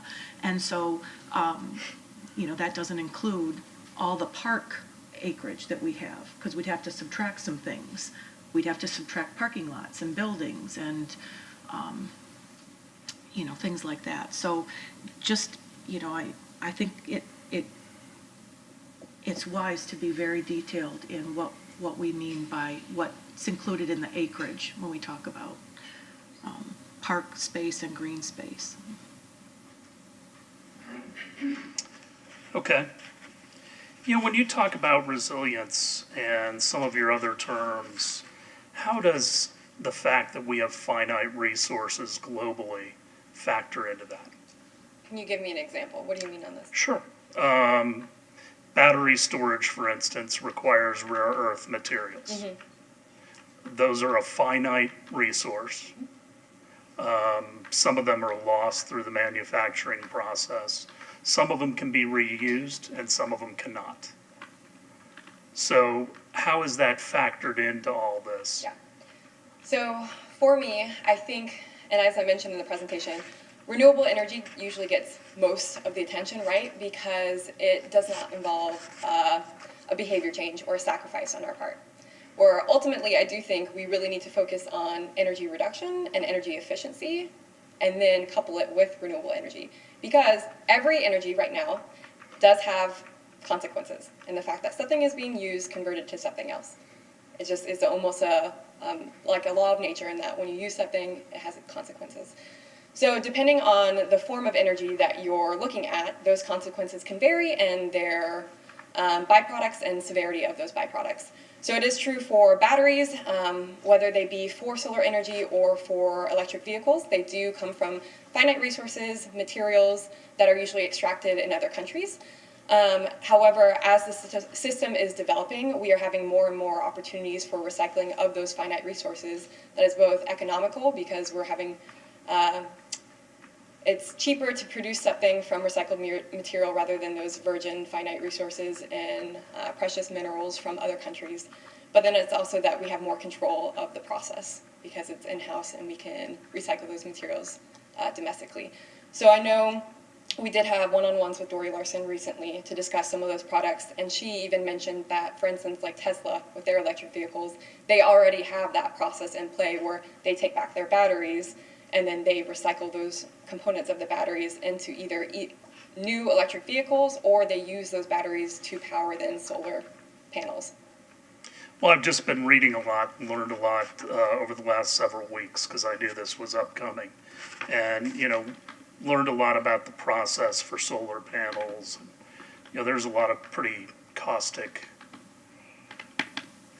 chemicals that are used in that process. Would you agree? Yes, as would I agree with other forms of Hydrochloric acid, sulfuric acid, nitric acid, hydrogen fluoride, trichloroethylene, acetone, silicone dust. I mean, it's pretty significant. A lot of the bad stuff is on the front end. It is great that a lot of the efficiency seems to be increasing over time and the longevity of some of the solar panels and whatnot. But it is not without issues. What are all the sources that you use throughout this document? So mostly the EPA and the EIA, which is both federal organizations, and I can provide citations as Okay. well. I'd love to see those. In composting, is there methane that's released? No, carbon dioxide. Just carbon dioxide? Yeah, methane is only produced in the absence, in the absence of oxygen. So generally, even with biomass energy, that energy is methane. Because as materials decompose without oxygen, they become methane. With oxygen, they become carbon dioxide. But we want to reduce carbon dioxide too, right? We want to reduce both. Carbon dioxide, as things decay, is a natural process. And the amount of carbon dioxide that is released from a banana peel breaking down in your backyard isn't considerable to the amount of carbon dioxide that's generated when you're burning coal. There are different levels of that. Okay. And then are we going through any of the information on the gas system, or was this just provided for our edification? I didn't really anticipate that it would be a part of this, because. Yeah, I was surprised. I think they're Yeah, separate because topics. You're scheduled to have a conversation. The information that is attached it was a response to Councilmember Beckman's Okay. series of questions. And so So we'll leave that conversation for a future meeting. that is. Okay. Anything else from anyone?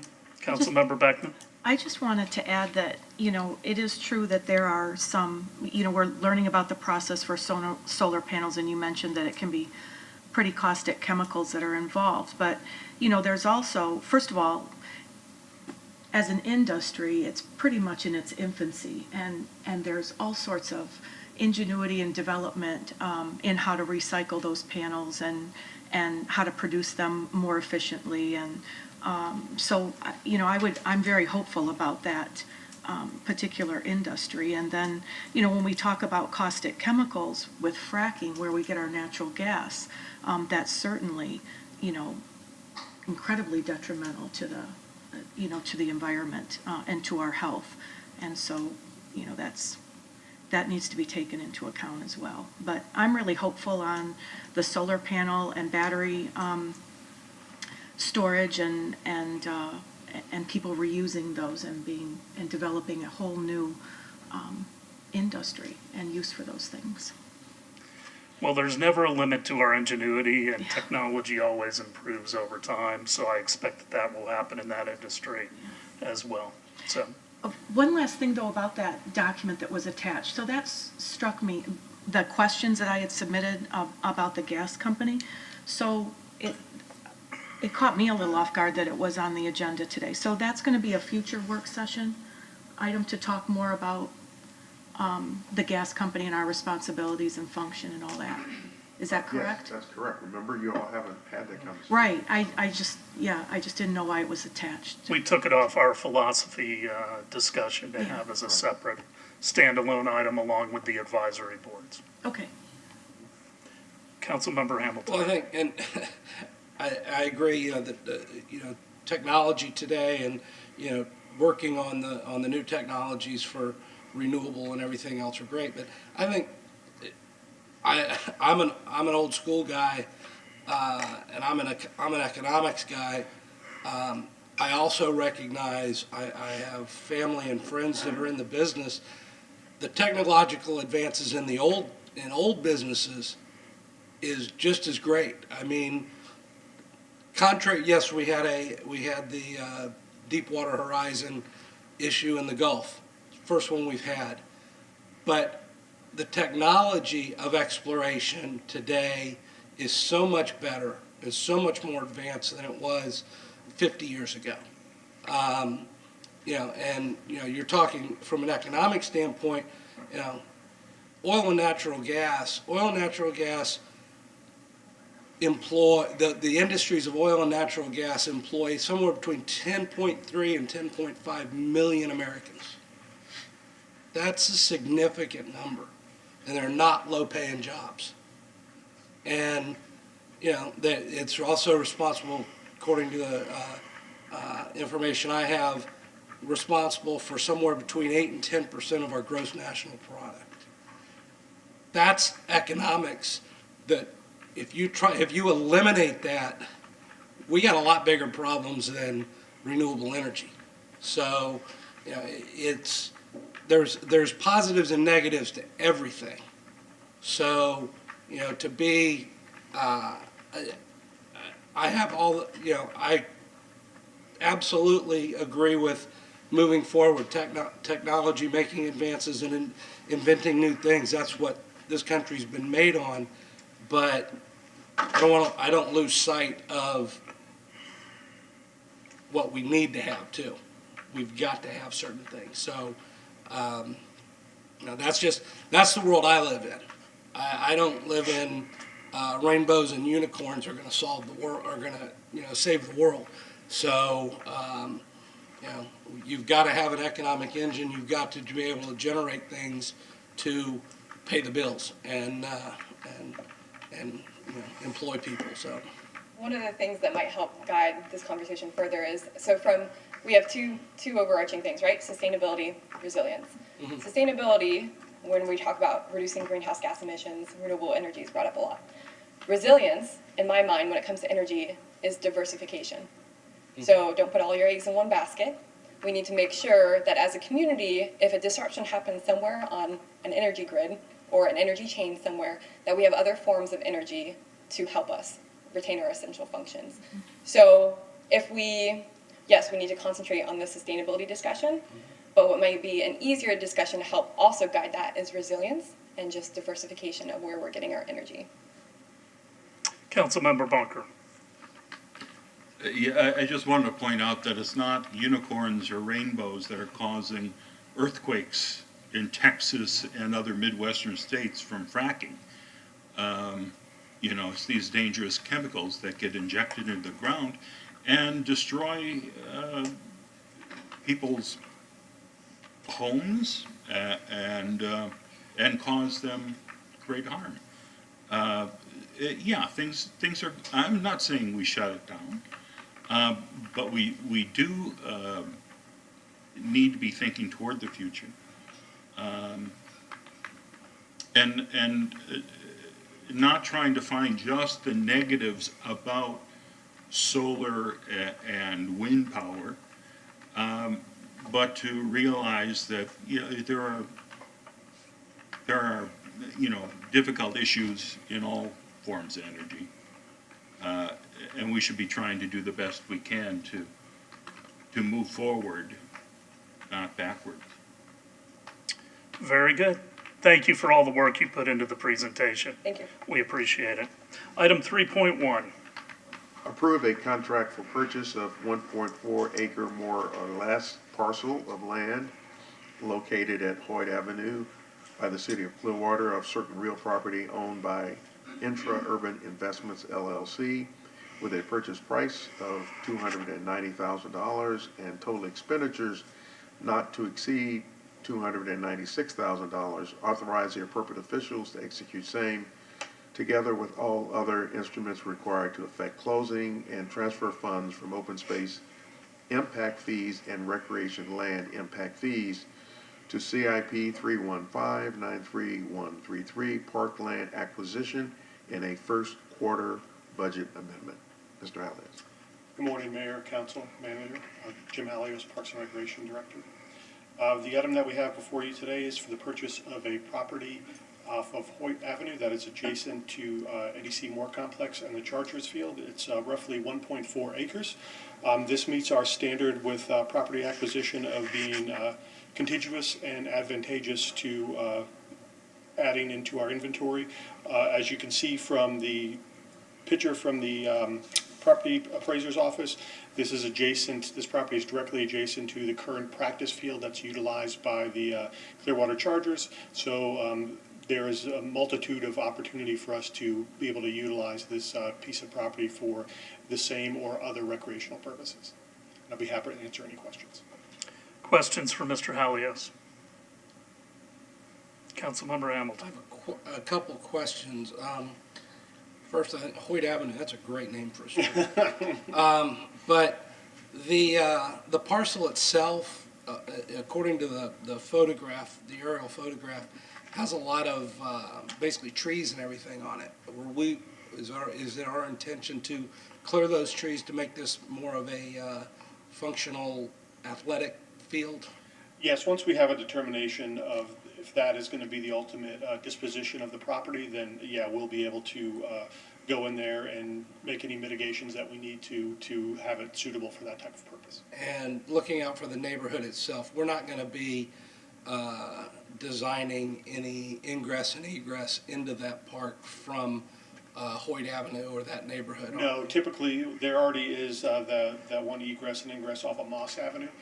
So we wouldn't look to put another one, especially because of the way that it would enter in off the property is not really direct access into, usually in that neighborhood it's utilized to access the Ream Wilson Trail that traverses the back of the property. So we wouldn't particularly look to have someone just come in directly into an athletic field. So what is to the west? Are we getting close to Kapok? Yeah, if the west could be, actually that is part of Kapok because it's, that backs up right into the neighborhood over there. So that's directly what you're looking at. It's Kapok, and then also could be portions of the back of 5, 6, and 7 of Eddie C. Moore over there. Okay. So does the 1.4 include the 3025 parcel? No, it's separate. It's the actual parcel that we're procuring. The 3025 is one that we already own it. Okay. And Bayview though does not continue north. No, Drew. that's I'd have to check with engineering, but I do not believe so. I think it's just kind of listed in there as that. But when you utilize a trail back in there, there's no actual road. It's probably just the way that's listed in the plan. And if you add this to our recreation property, do we have adequate parking for what you would add? Yeah. I know we use Calvary occasionally and Baycare, but it's starting to get pretty distant, right? No, and that could be, definite, something to look into, but that is primarily going to be utilized as a practice field, so it'll just go into the inventory of when practice times are. So traditionally, when we have tournaments at the softball fields, we try to lighten the schedule of what's going on with the Chargers and vice versa, so that way we're not overloading the area, because yes, parking is a premium at that facility. And are there any specimen oaks on that property? We would have to do an inventory of it, but, I can't speak to that at that time. We'll have our arborists go out there and take a look. Well, I don't want to purchase it if, we're limited by what we can do with it. No, and a lot of times where we have that issue in there, again, we could look to mitigate at another place, somewhere else, because it would depend what's back in there, but I can tell you just, kind of, a lot of it is brush, and lower, cabbage palms, things of that nature. And if the council feels more comfortable, we can always have our arborists go in there and check that, but that has never been an issue for us in any of our property acquisitions that we've done for open space such as this. Okay. Other questions? Consent? Yes. Okay. 4.1. Approve construction manager at risk proposal for Skanska Inc. of Tampa, Florida for the renovations of the Clearwater Main Library for Imagine Clearwater at the guaranteed maximum price of $6,420,156.69 and authorize the appropriate officials to execute same.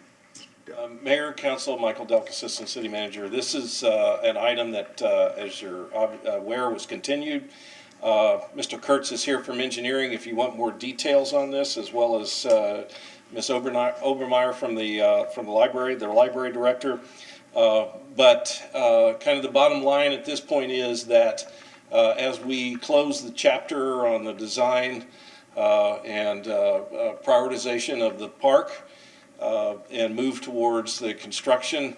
The library really doesn't have the role in activation of the waterfront that was envisioned 2 or 3 years ago when we started this process, and therefore we believe that it is a much better priority to roll those resources into accomplishing what we want to do with our waterfront, which I trust that after this morning's review, you are comfortable that we have at least included initially all the key components of the park that we originally wanted to include, along with the priorities in terms of our venue and the other recreation kind of family areas of the park. So with that, what we would recommend is that we abandon the library project, not move forward with it, maintain those resources in our Imagine Clearwater waterfront plan. I will tell you that the library director, and if you have any questions, certainly she's happy to answer them, has been considering some lesser changes that would reprioritize some of the operational and customer service components of the library that I think would serve us very well, including the compatibilities with our new plan. One of those would be the obvious, which is completing some of the disposition of materials and opening up the ground floor to more of a customer service oriented function on the ground floor and having enhanced visibility out through the park area. So, but beyond that, we recommend that we drop this project and keep the priority on the waterfront park. I'm ready to jettison it, and that's no reflection on the library system. And Ms. Obermeyer, if you'd like to come up and just speak about some of the things that you still would like to accomplish outside of this $6.4 million. Jennifer Meyer, Library Director. Yes, we'd still like to make some minor modifications to some areas of this library. As you know, when it was built as a traditional library, and over the years, our service model has changed. So I believe we can do some minor modifications internally and still be open to the public to make it more functional, more modern, So we're working on those details, and we're excited about it, so. So you'd be coming back to us with that. And I think the question that a lot of people are asking is, if we're not going forward, when is the main library going to reopen? Yeah. At least I'd like to know that so I can answer all the people that are pinging me. I would like to open as soon as possible. A month, So, 6 weeks? we have reassigned staff to our other locations and added hours, so we need to recall staff and equipment and whatnot. Best case scenario, that could take a week, so we can start doing that next week. And then possibly reopen to the public, the week of December 14th. That's best case scenario. I'd like to do that. Councilmember Hamilton. Yeah, along that line, would it make more sense maybe to, with the holiday coming up and everything else, let's just basically put it out there that the main library will reopen January 1 or, that, rather than try to push it, get it done in 2 weeks, where people that are utilizing the other libraries with the extended hours are kind of liking it, give them a chance, give them plenty of notice that we'll do this and maybe shoot for just after the first of the year. I mean, does that make sense to anybody? Or I can see you're ready to, reopen this one tomorrow, Well, not tomorrow, I mean, it's not, or as soon as possible. I think as soon as possible, I would for a agree. variety of reasons. I just put it out there, so. That's our plan. Yeah. Yes, All right. yes. And typically, historically, December's been one of our slowest months because of the holidays and whatnot, so. Vice Mayor. So I think it's possible. Yeah, I know we had a referendum to do more services in the library, to loosen things up a little bit a few years ago. One of the things I liked was to maybe bring in some kind of instead of a nonprofit like a Starbucks or something like that. Do you have any plans like that to have a little more than you had before with eating and that kind of thing? Not at the moment, because we were kind of waiting for this renovation decision, but that's certainly something we can consider. Okay. So, absolutely. And that wouldn't affect really the opening, because I think you could still open the library, and then whatever on that part of it, you could kind of Correct. cordon that off and do it. Thank you. Again, Councilmember Beck. So, so hopefully we can open, sometime in December. I still just want to be clear. So it's interesting that this agenda item is written in the affirmative, but because it says approve construction manager at risk proposal for, the library, but Mr. Delk is asking us to not approve it, correct? So this would be, we would not put this on consent. It will go on the agenda, and we will deny the approval of the agenda. Correct. So I will rewrite the agenda item to disapprove, and it will be taken off consent. Why wasn't it written that way originally? I was not informed that that was going to be the recommendation. Okay. And then I still need to be clear financially. So in our earlier agenda item, we talked about approving Skanska for $55 million for the park design with modifications. And we approved that. They're going to go forward and start, finalizing their drawings with a total cost of $64 million. And now we are going to not approve this. It's going to be written in a, please disapprove or whatever. And so we have 6.4 million, but I'm not sure where is this 6.4 million? Where is it on a ledger book? And what are we doing with it? Those resources are applied to the park. Already from the earlier agenda item? That's how we closed the gap. Okay, I so was assuming that we were not out there looking for an additional $6 million to fund what in fact is kind of two projects. okay.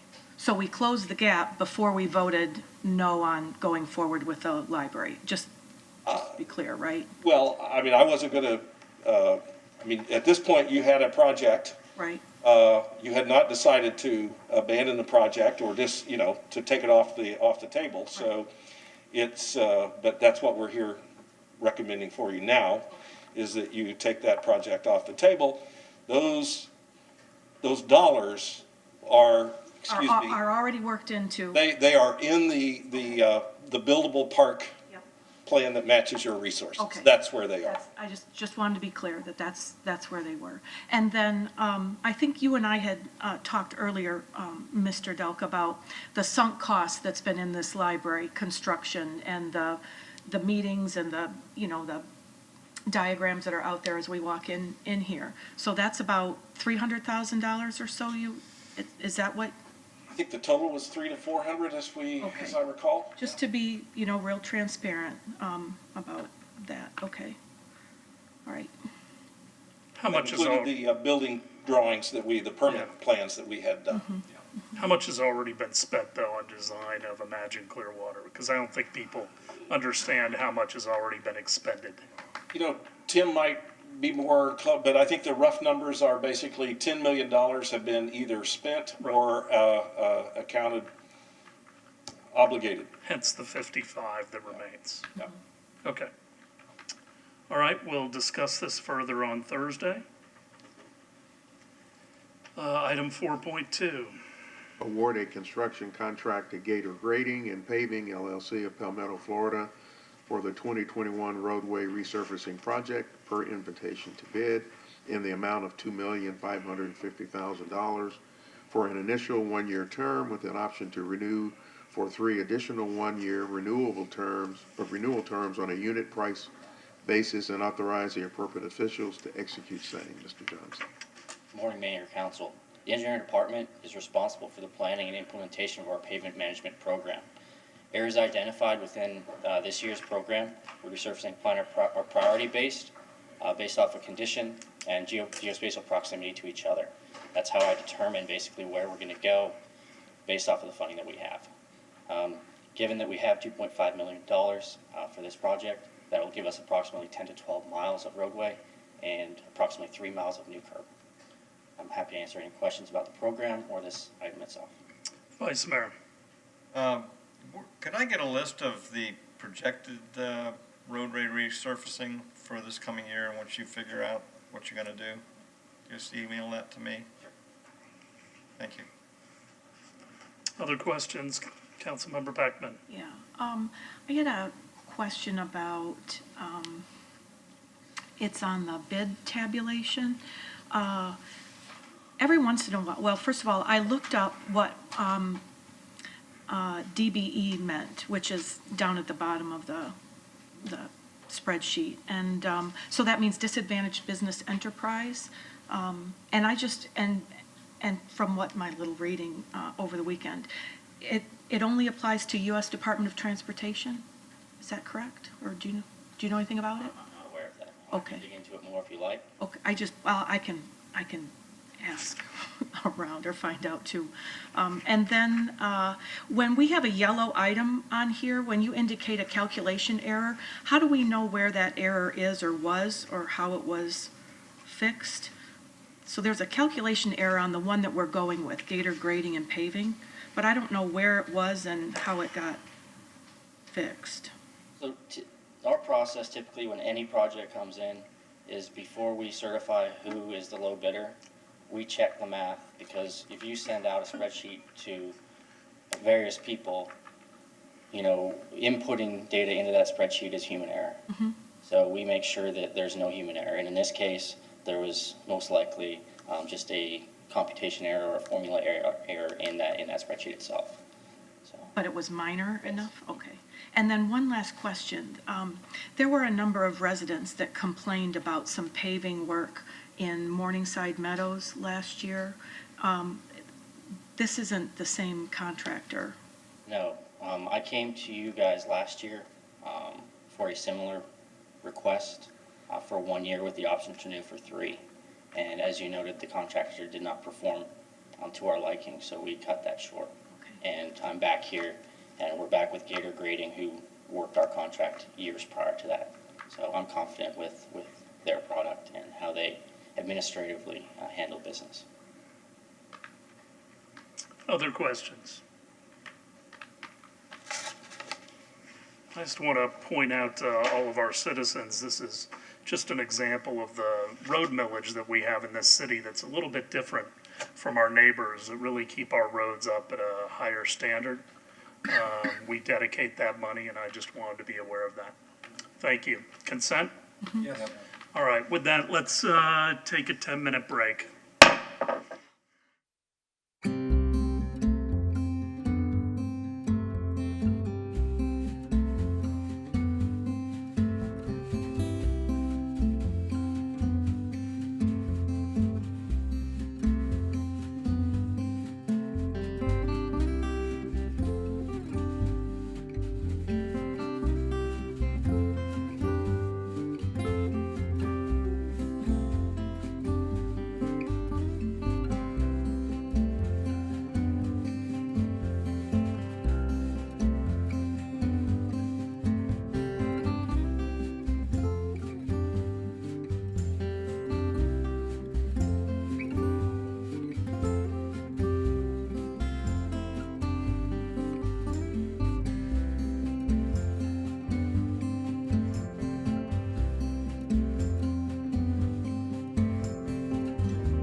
We will reconvene the work session.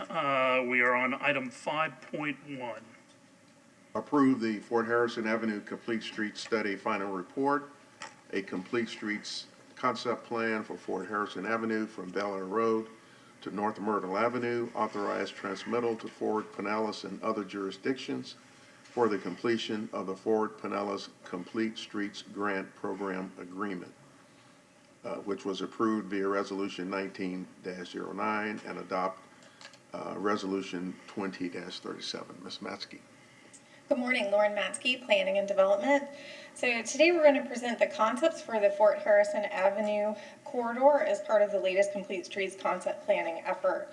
HDR Engineering was the consultant for this project, and that was funded in part by a grant from Forward Pinellas. We've had our one-on-ones, so today I've invited Mark Suarez, who is the project manager from HDR, to review the plan recommendations, and then we can answer any questions that you have.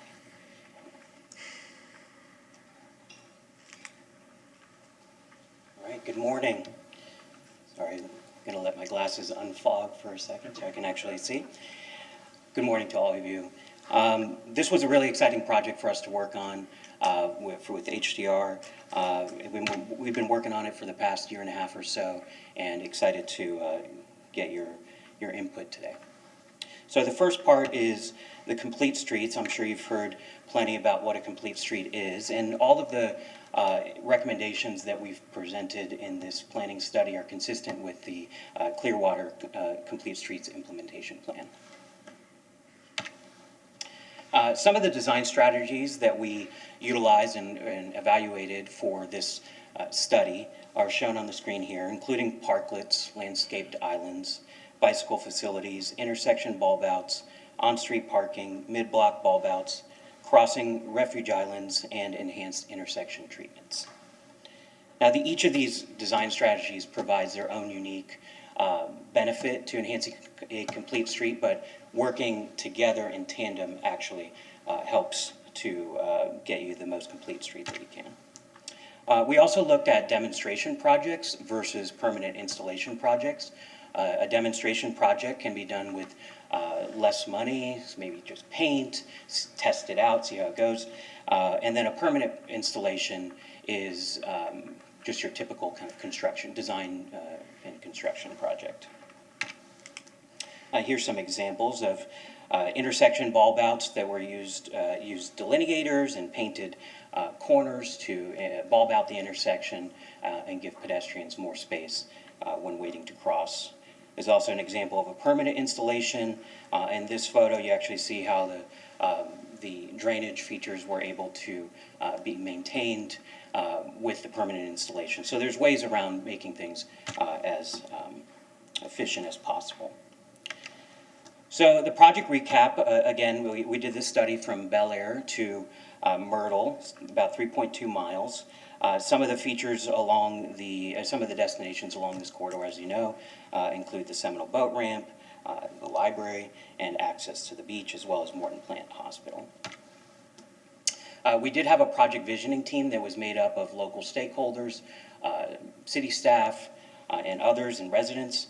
There was 2 meetings, one of them in person, back about a year ago now, and then the other one was virtually earlier this year over the summer. During that first in-person meeting, we had a walking audit or a walk shop where we took the Jolly Trolley around and identified different issues along the corridor with the visioning team. We also had some public engagement. So we had a tent set up at the Blast Friday event right before the pandemic started back in February. We actually spoke and reached to about 300 people during that event. A lot of them were excited to go to listen to the music at the stage, but we gave them a pamphlet and talked to them briefly on that, on what the project entails. They also helped fill out this visioning, future visioning for Fort Harrison, and the words that appear on this vision cloud, the larger the word, the more it was used. So safe is right there in the middle, and some of the other ones, vibrant, landscaping, are some of the key takeaways there. We also had an online public survey that was up and open for 3 weeks around that same time. It was only 5 minutes to complete, and we had 131 total participants there. And moving on to the planning level and concepts. When we first got started with the project, we segmented the project into 3 segments, but then that first segment we broke into 2 further segments, segment 1A and 1B, and this segment break was due to the number of lanes at that location at Bellevue. Segment 1, we had goals that we went through with the envisioning team that improve multimodal connections across the corridor and into downtown and create a gateway into the city and downtown. For segment 2, we use street space to create a welcoming, livable, and economically vibrant downtown. And then segment 3, the Old Bay and North Marina area, we wanted to beautify the streetscape to attract investment and development to achieve future land use visions. So I'll quickly go through some of the segments and their existing characteristics, as well as the recommendations that came out of this study. So segment 1A, as I mentioned, is the 4-lane section at the southern end of the study area. There's typically no curb, little to no shade, wide driveways, higher speeds in this section, unbuffered sidewalks in some areas. And you can see from the photo, we have bus stations or bus stops that need improved ADA access, for example. Now in this segment, we were tasked to look at the potential for a lane elimination to be consistent with the rest of the study area section of Fort Harrison. So we did look at traffic, and this was pre-pandemic traffic. So we looked at that, and from the ADT numbers, this is a good candidate for a lane elimination, and it also brings consistency to the corridor. We also looked at future trail connections near Bel Air, back over to the west to the Pinellas Trail, and also at Woodlawn for a median refuge island crossing, protected crossing there. The segment 1A ended at Bellevue, and that's the road diet section. You see, got a couple clicks here. So each of these icons, the 2 icons that have the crosswalk symbol, that's a median refuge crossing that we're proposing or planning for.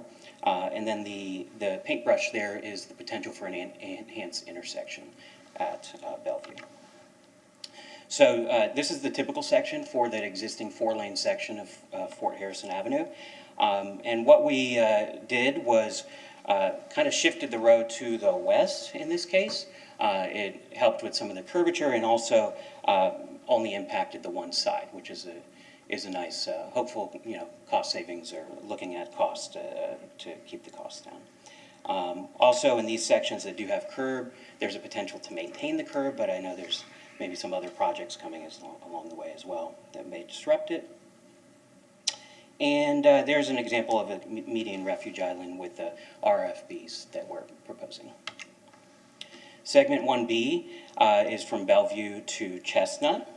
And this is already the 3-lane section with pretty good sidewalks on both sides, limited right-of-way to do much with. One key improvement area that we wanted to make sure we addressed in the visioning team, we had some comments about, walking on the trail. It feels dangerous. You got the traffic going right there.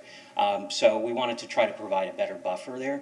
And there's a segment that has a bike lane on the east side, only a 4-foot minimal bike lane, but then it's immediately adjacent to the trail.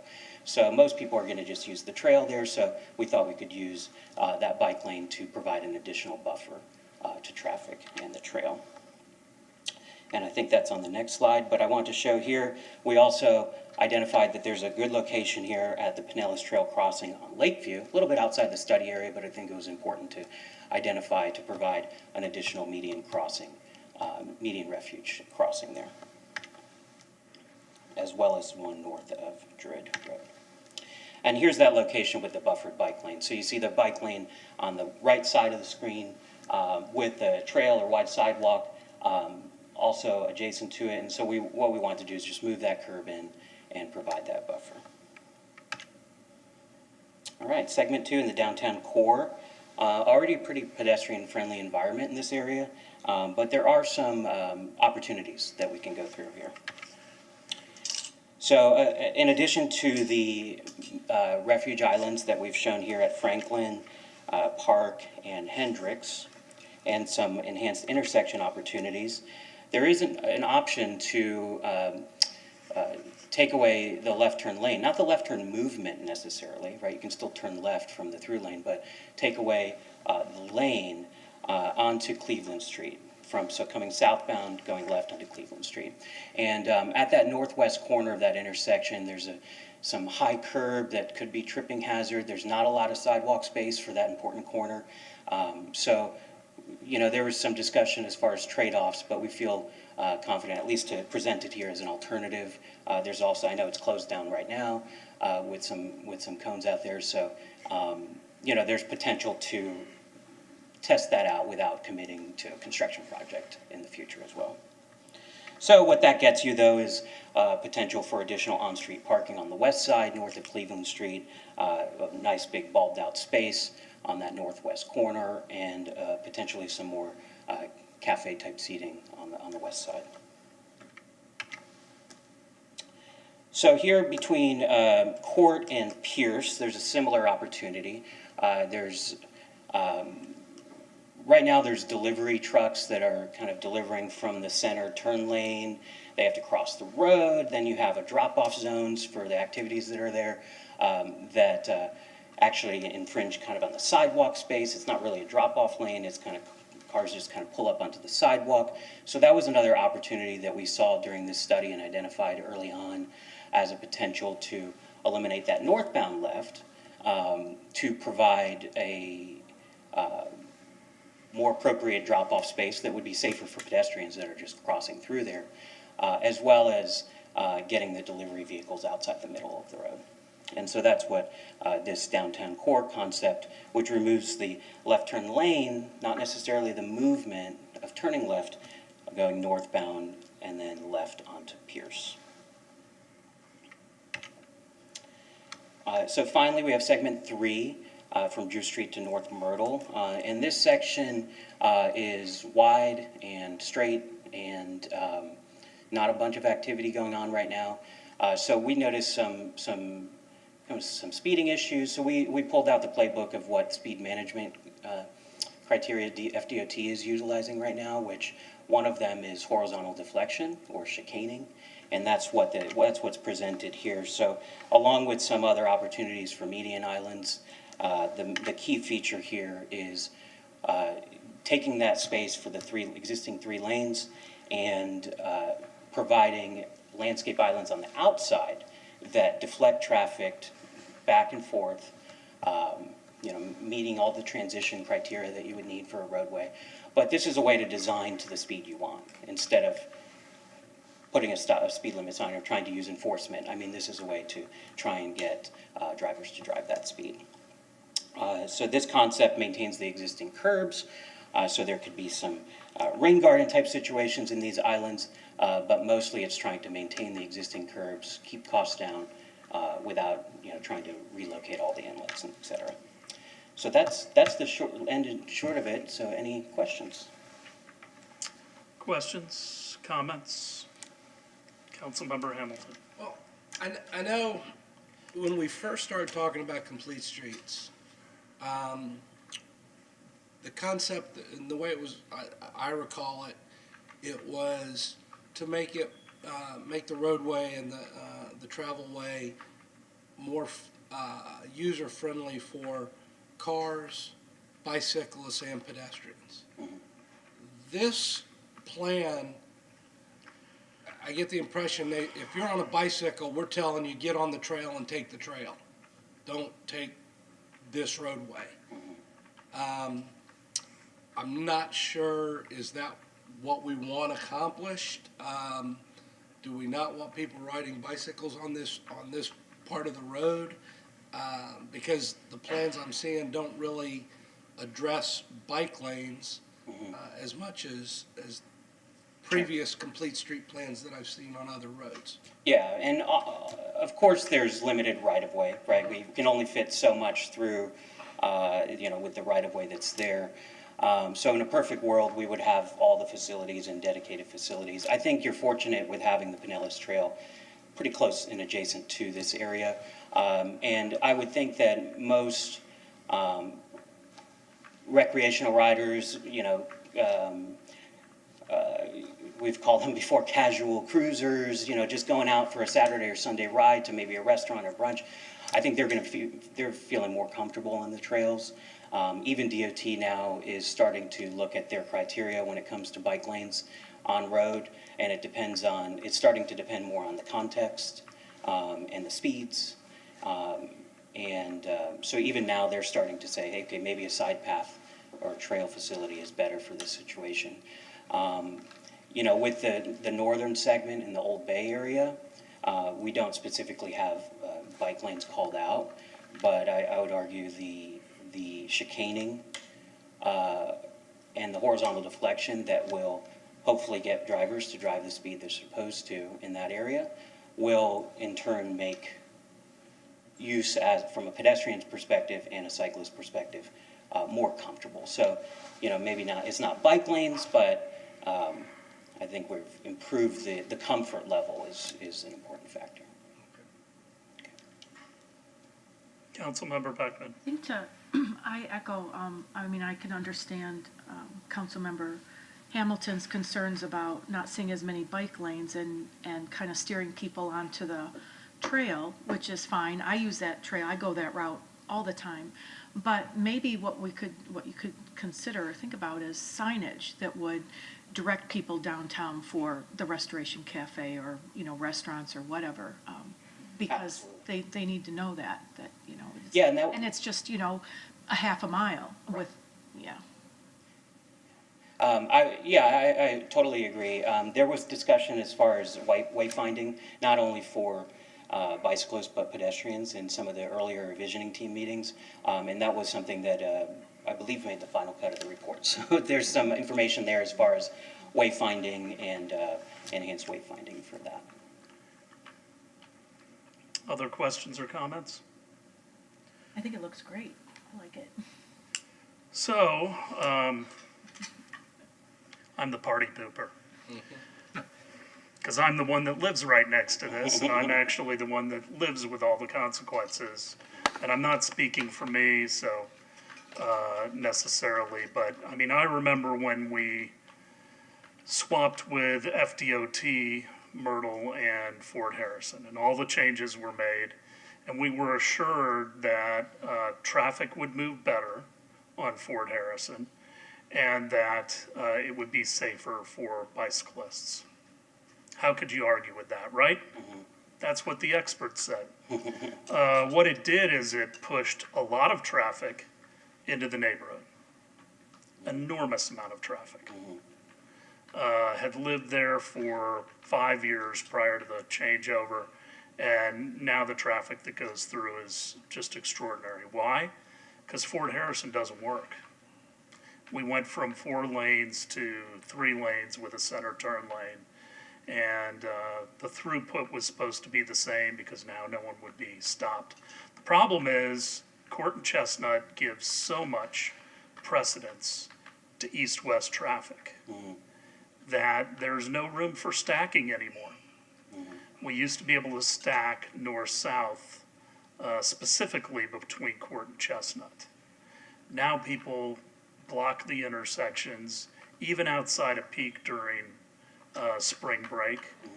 It is much safer with as close as the trail is to move bikes over to the trail. I think it's a quarter mile, which on a bike is a matter of seconds.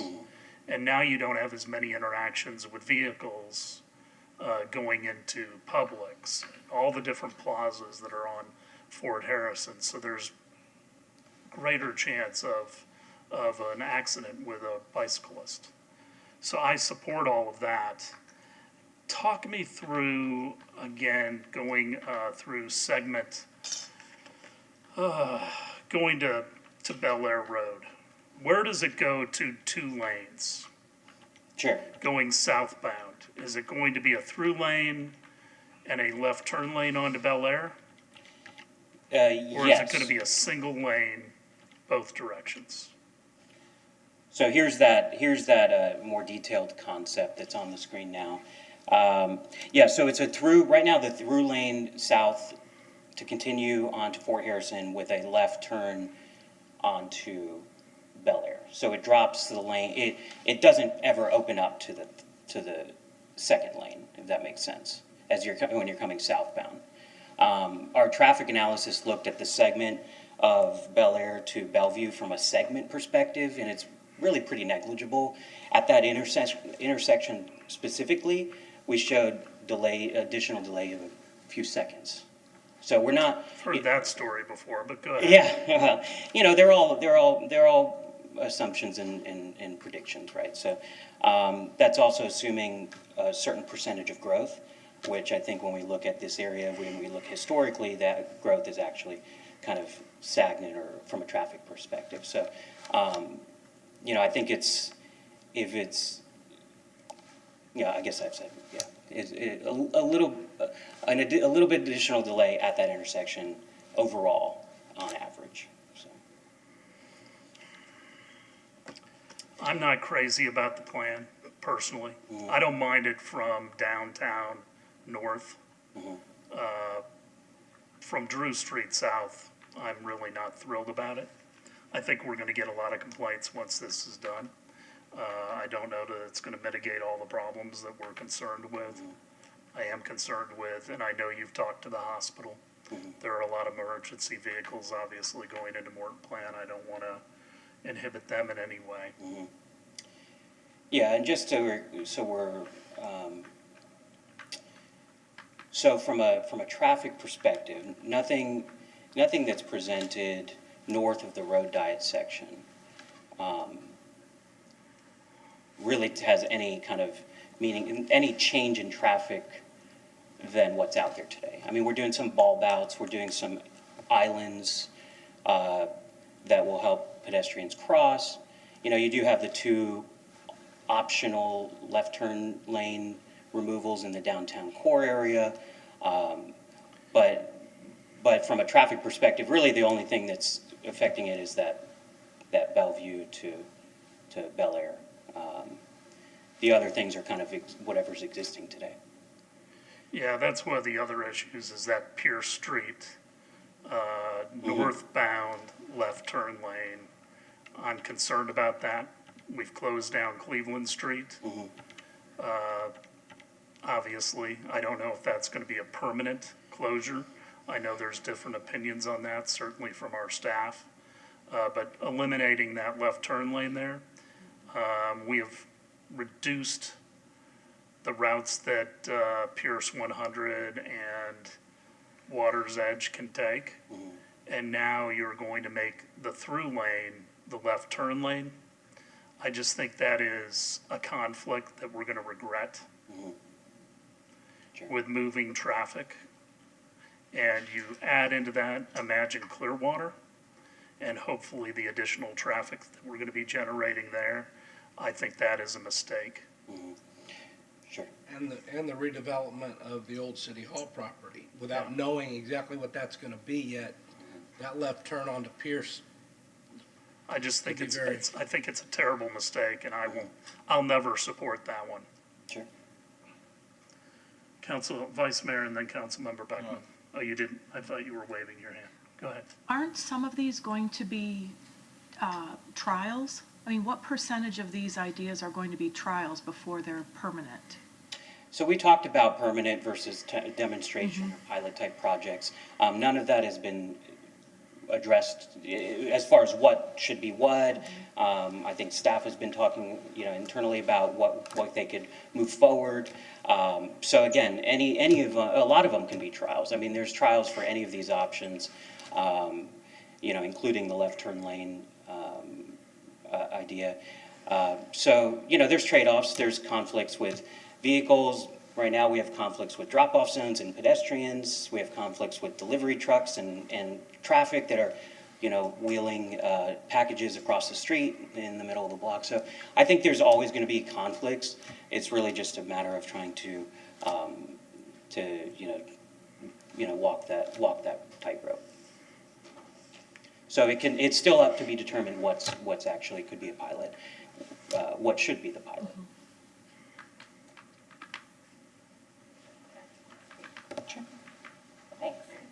Thanks. Tara Kivet, Engineering Director.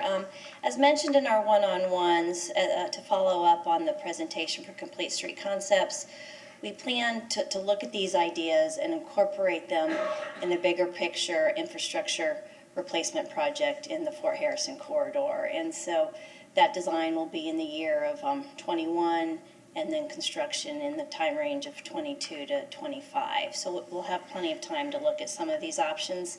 And the first task we're asking for our proposed consultant is to look at the best places to do some demonstration projects. So we don't really have details on that yet. So where people have specific concerns. Right. Hopefully those could be trials. Exactly. And then we'll know a lot more before serious design starts about where we sit with some of the redevelopment with Imagine Clearwater and the City Hall property. Other comments or questions? And I did not blindside staff with any of these. They heard all of this during our one-on-one after driving this for 23 years, twice a day. Actually, 3 times a day because I let my dogs out at lunch. All right. Thank you, Mr. Suarez. Appreciate your time. Item 6.1. Yes. Authorize a purchase order with W.W. Granger, Inc.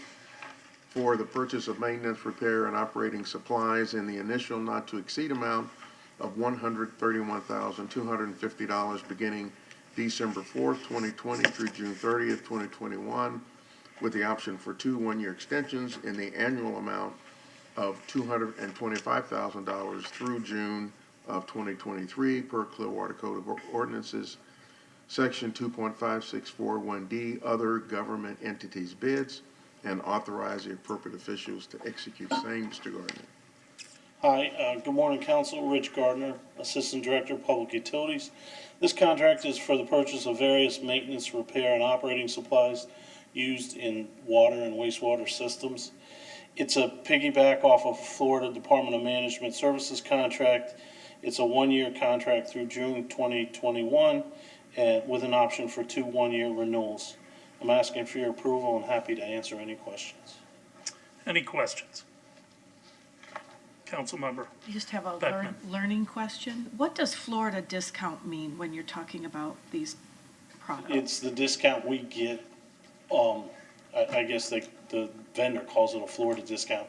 For Florida municipalities that piggyback off it, we get that discount. We're piggybacking off of the state contract, Yeah. though. Does that answer your question? Or? I guess so. If yeah. I saw a discount and I was happy.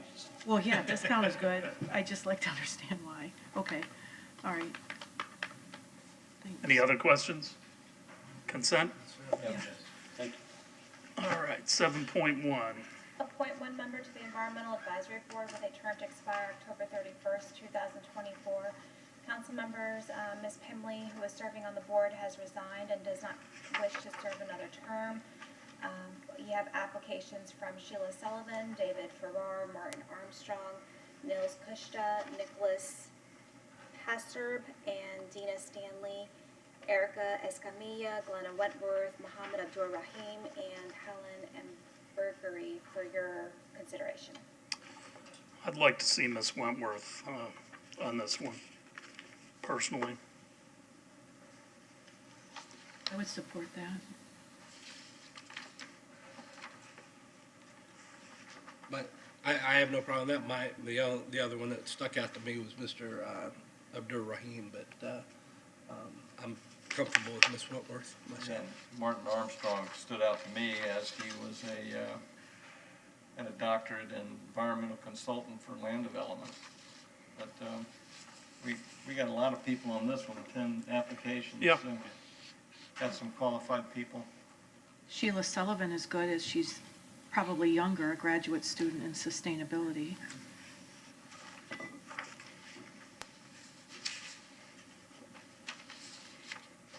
Talk about on Thursday? Okay. It doesn't seem to be consensus, so. All right, 7.2. appoint one member to the Nuisance Abatement Board to fill the remainder of an unexpired term through August 31st, 2023. Council members, Ms. Oliveto had resigned since the last meeting, and we have applications for Jacqueline Sandifer, Frank Parsecnio, and Leslie Coley for your consideration.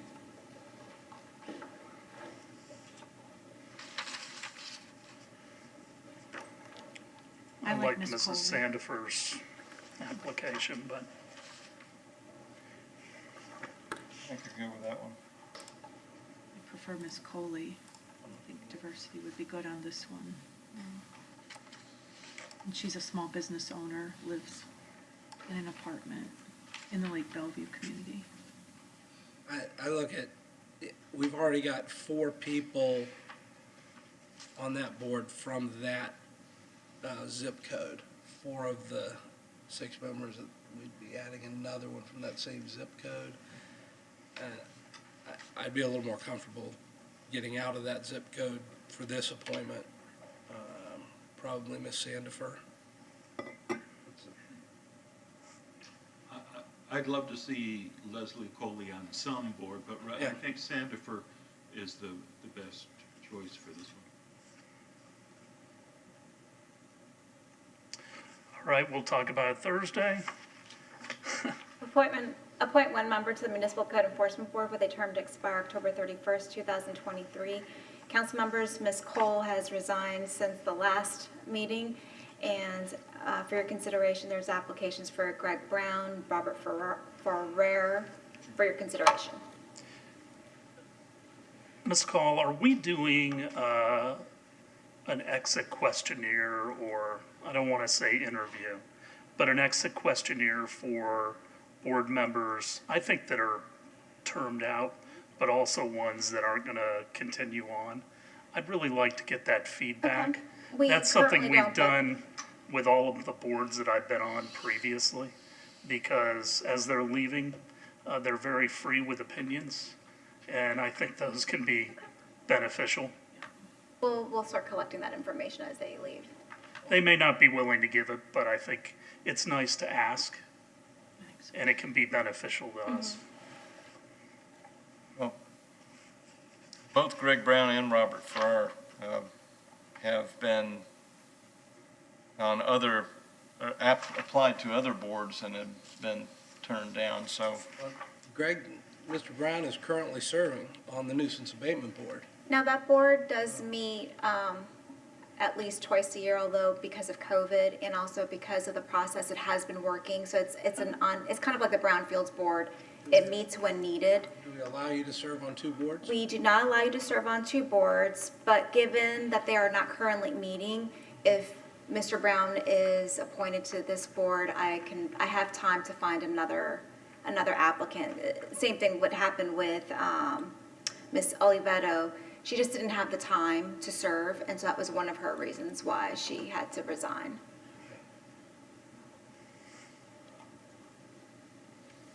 Consensus on this one? Or Thursday? I'm comfortable with either one, but I think Mr. Brown actually kind of fits, to me, was the better of the choice. And since it doesn't, we would have time to replace him on the Nuisance Abatement Board. I would recommend Mr. Brown. If there's Anyone consensus, we opposed? can move that. If not, If Mr. That one? We have a winner. we have a winner. Yes. May I place it on consent? Yes, Yes. ma'am. 7.4. Appoint one member to the Library Board with a term to expire December 31st, 2024. Council members, Ms. Folk had resigned, and you have applications from Helen Ambergy, Sabina Solar, and Timothy Proman for your consideration. I liked Helen for this one. She's volunteered at the library. I'm fine with that. Everyone good with that? I'm good. Consent, very nice. There we go. 8.1, Flip my agenda here.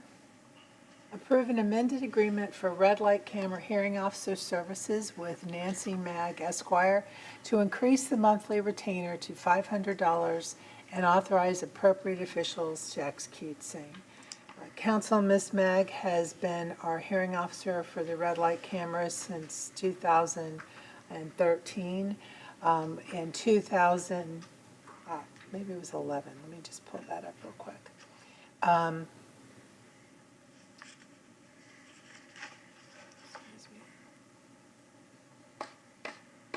Since 2013, and subsequently in 2017, the IRS made us move to a retainer, a monthly rate instead of hourly.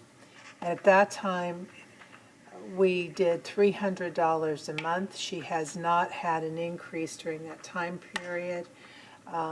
She spends more than 2 hours a month in the hearings, including preparation, and I think moving her to $500 a month is very reasonable. And I would recommend that change. Vice Mayor? Just a question, how many hearings does she have a month? It varies quite a bit, and right now she's doing quite a few because we went for several months without any. Okay. More for Belcher than for Fort Harrison? I haven't asked for the breakdown, so I don't know which signal the bulk of them are coming from. Now, is there any, I'm not good at reading legal contracts very much, but this is a straight $500 for the Wow. month, no matter what. There's no, if the meetings take longer, there's any additional compensation? None. And that has been the problem previously. Sometimes the hearings go quite long, and it doesn't matter how long or how short they are. It's flat rate. I think it's a deal. It's a great deal. I think it's a great deal. She Yeah. does a great job.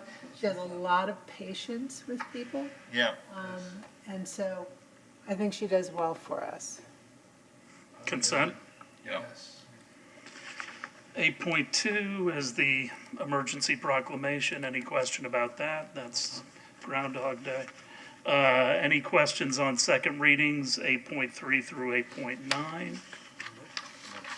Nothing there, all right. Anything else, Mr. Horn? Verbal reports? No, Mayor. Ms. Aiken? No, sir. Okay. 11.1, I asked to put on the agenda. I've been talking to Sherry Heileman, and she was representing Ocean Allies, as you all are familiar with. And I really liked, I'm concerned about the trash on Clearwater Beach. I'm actually concerned about the trash all over the city of Clearwater. But we can start on Clearwater Beach. And I would like to be, no pun intended, allied with Ocean Allies. And I would like to increase some signage out there to hopefully keep people a little bit more aware, hopefully keep people accountable. There were only 2 issues I had. It's a fairly lengthy message, and the attention span of most of the people going to the beach is relatively short. And then the only other thing I want to make certain of is that, we say it in a nice way, because that's come back and bitten us in the past. Like when we made it Clearwater's Beach. What year was that, Hoyt? 98, 97? 97, I think, 97. Do you remember that, Ms. Aiken? I do. I mean, I know And you think, remember it. Mr. Roberto was still here, and I don't believe Bill was. Oh, Clearwater's Beach with the sign? Yeah. Had to be Possessive. changed. Yeah. Oh, you didn't have an apostrophe, or? It was did. Yeah. Okay. It didn't go over very well, and it was changed back. I don't want to make mistakes like that again. So I don't know what your thoughts are on this, but, I really would like to have increased signage that challenges people. Councilmember Beckman. So this is the proposal for, like some kind of metal sign that would be placed throughout Clearwater Beach? This is their current verbiage. Okay. that they like. I mean, I would like to have welcome in front of guests of Clearwater, first of all, and also thanking people from the city of Clearwater or the citizens of Clearwater at the end, which only adds more words.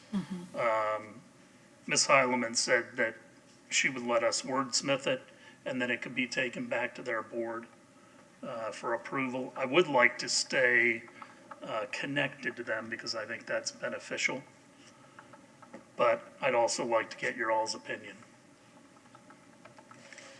Councilmember I Walker. do agree with you that it is wordy. It needs to be more concise. I like the idea.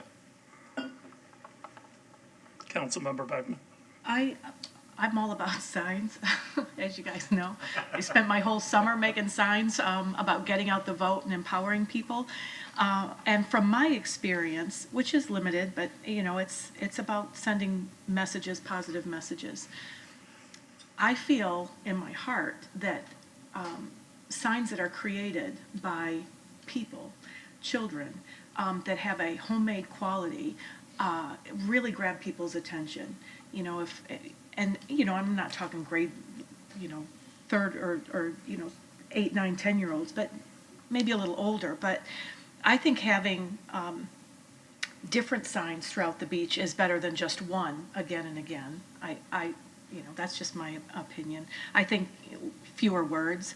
But I just think if we're a family beach, if we want to maintain, you know, or promote that family beach, I think you know, signs made by children or young adults or high schoolers or whatever would be good with a couple of different messages. It's just something to think about. I don't know if it's harder or not. I have lots of contacts with sign making people that I've discovered, but you know, this looks fine, but I think a personal touch is really attention getting, but it's not uniform. But it does involve citizens and residents. It can be community building. It can be part of maybe placemaking. I don't know if that's part of the definition of placemaking, when you engage people in the community to create something like our street murals and stuff. People really like that. Just an idea.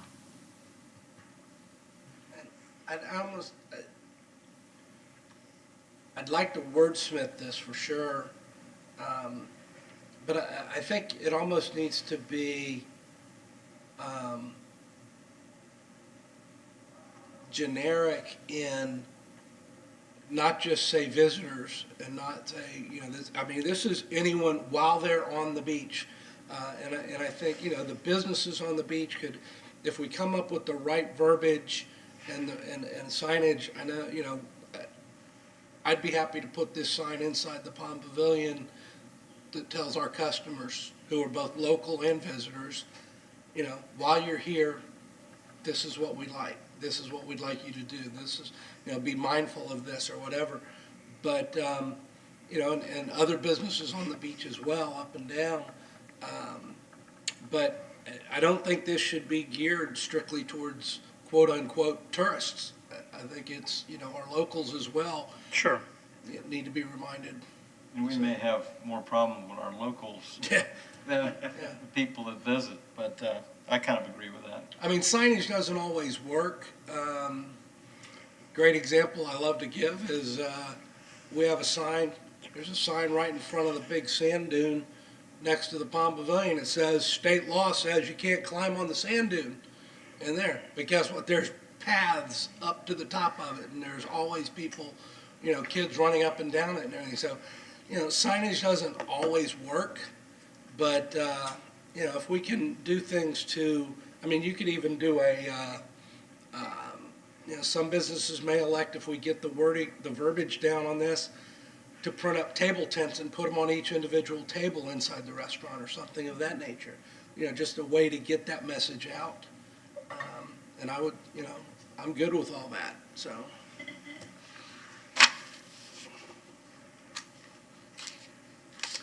Awesome. I don't hear any consensus on direction to go.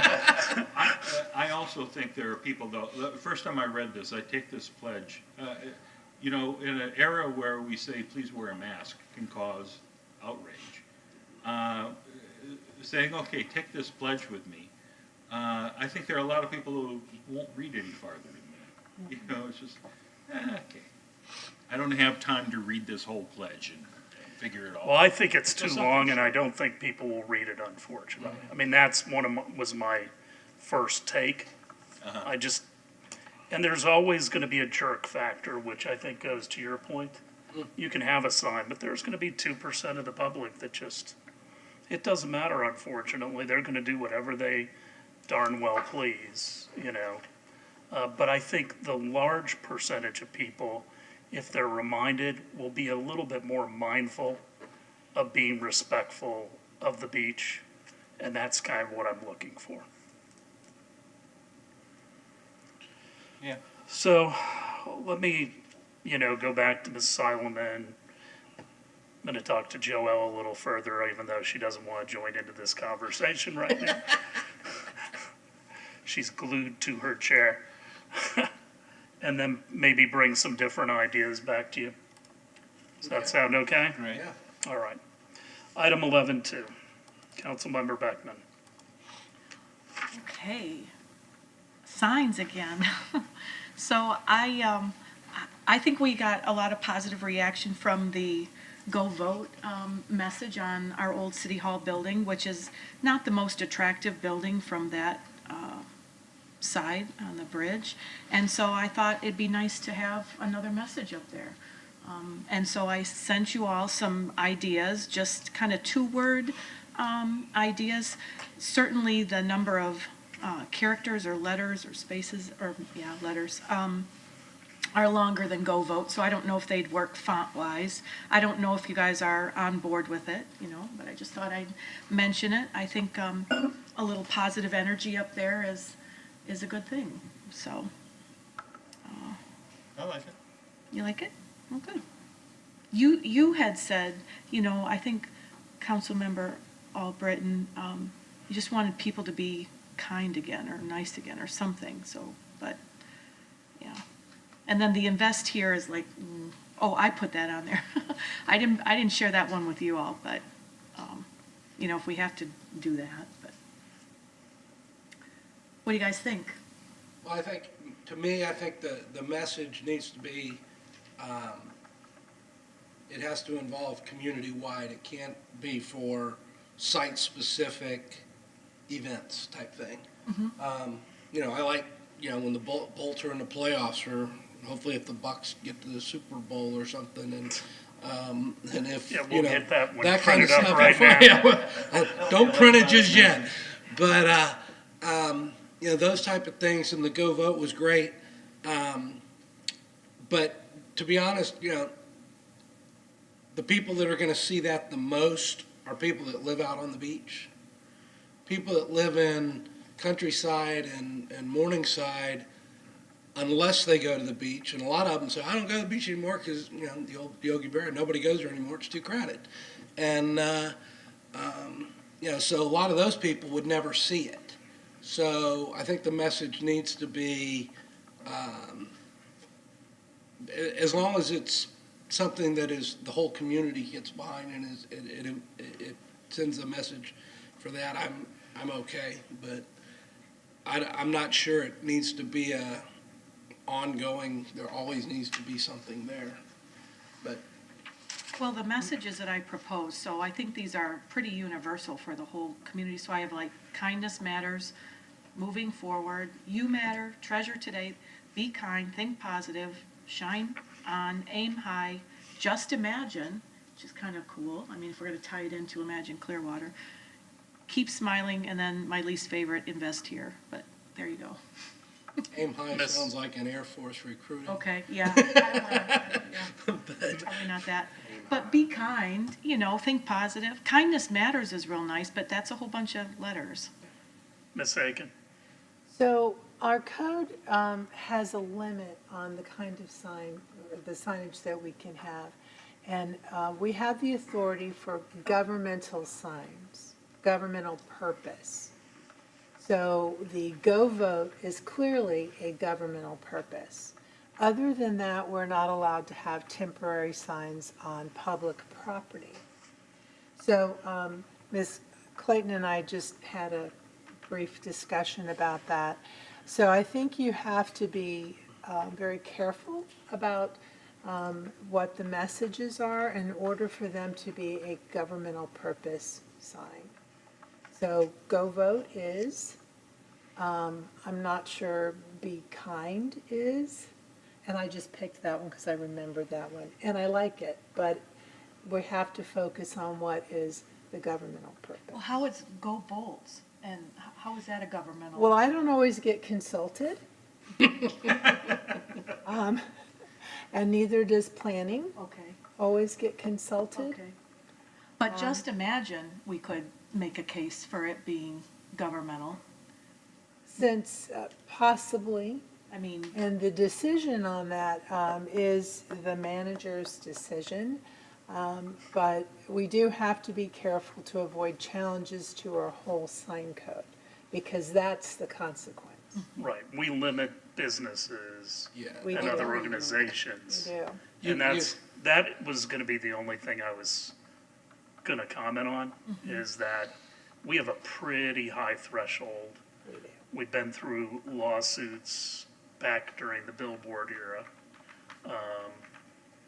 And I don't wanna undermine our code. The only other thing I don't wanna do is, give us a set of rules that's different from everybody else. That's a little bit difficult to justify. And again, that's not to throw any water on anything, because I'm fine with positive messages, but I also want to make sure we're on solid footing. And that's where you inject, the legal side, Ms. Aiken, I appreciate sir. that. Mr. Horn, do you have any input? Well, I think the community generally saw the public message related to Phillies because of spring training and our relationship with the Phillies. And then we were trying to promote a Tampa Bay area support for the Lightning during the playoffs. They would probably support something having to do with the Buccaneers if they were to be successful. And then to Go Vote, something that clearly, appeals to the entire public. Once you get beyond that, I think it's problematic. That's my personal view. The second thing is, who's going to do this? Who's going to decide what those messages are? And, I think we're continuing to add more and more things. And nothing really excites me about this other than what we have already done. Going beyond that, I think, adds to the complexity that some of you have already talked about. what if we had Get Involved? That's a government function. We want civic engagement.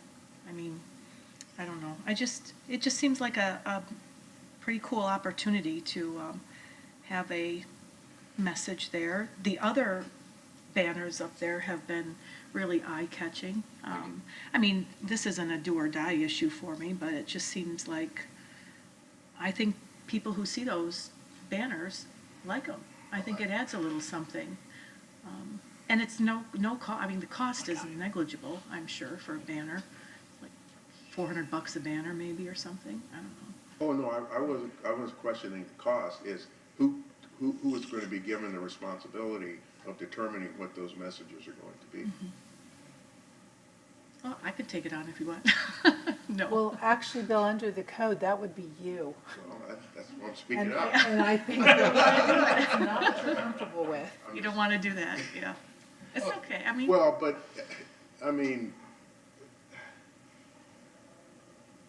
no, I'll do whatever the council wants me to do, but I'm just, sometimes we don't need to do something just because we can do it, And that's part of where I'm coming from. I mean, we've already opened Pandora's box, okay? And it's got a nice little ring to it because people can kind of connect with it.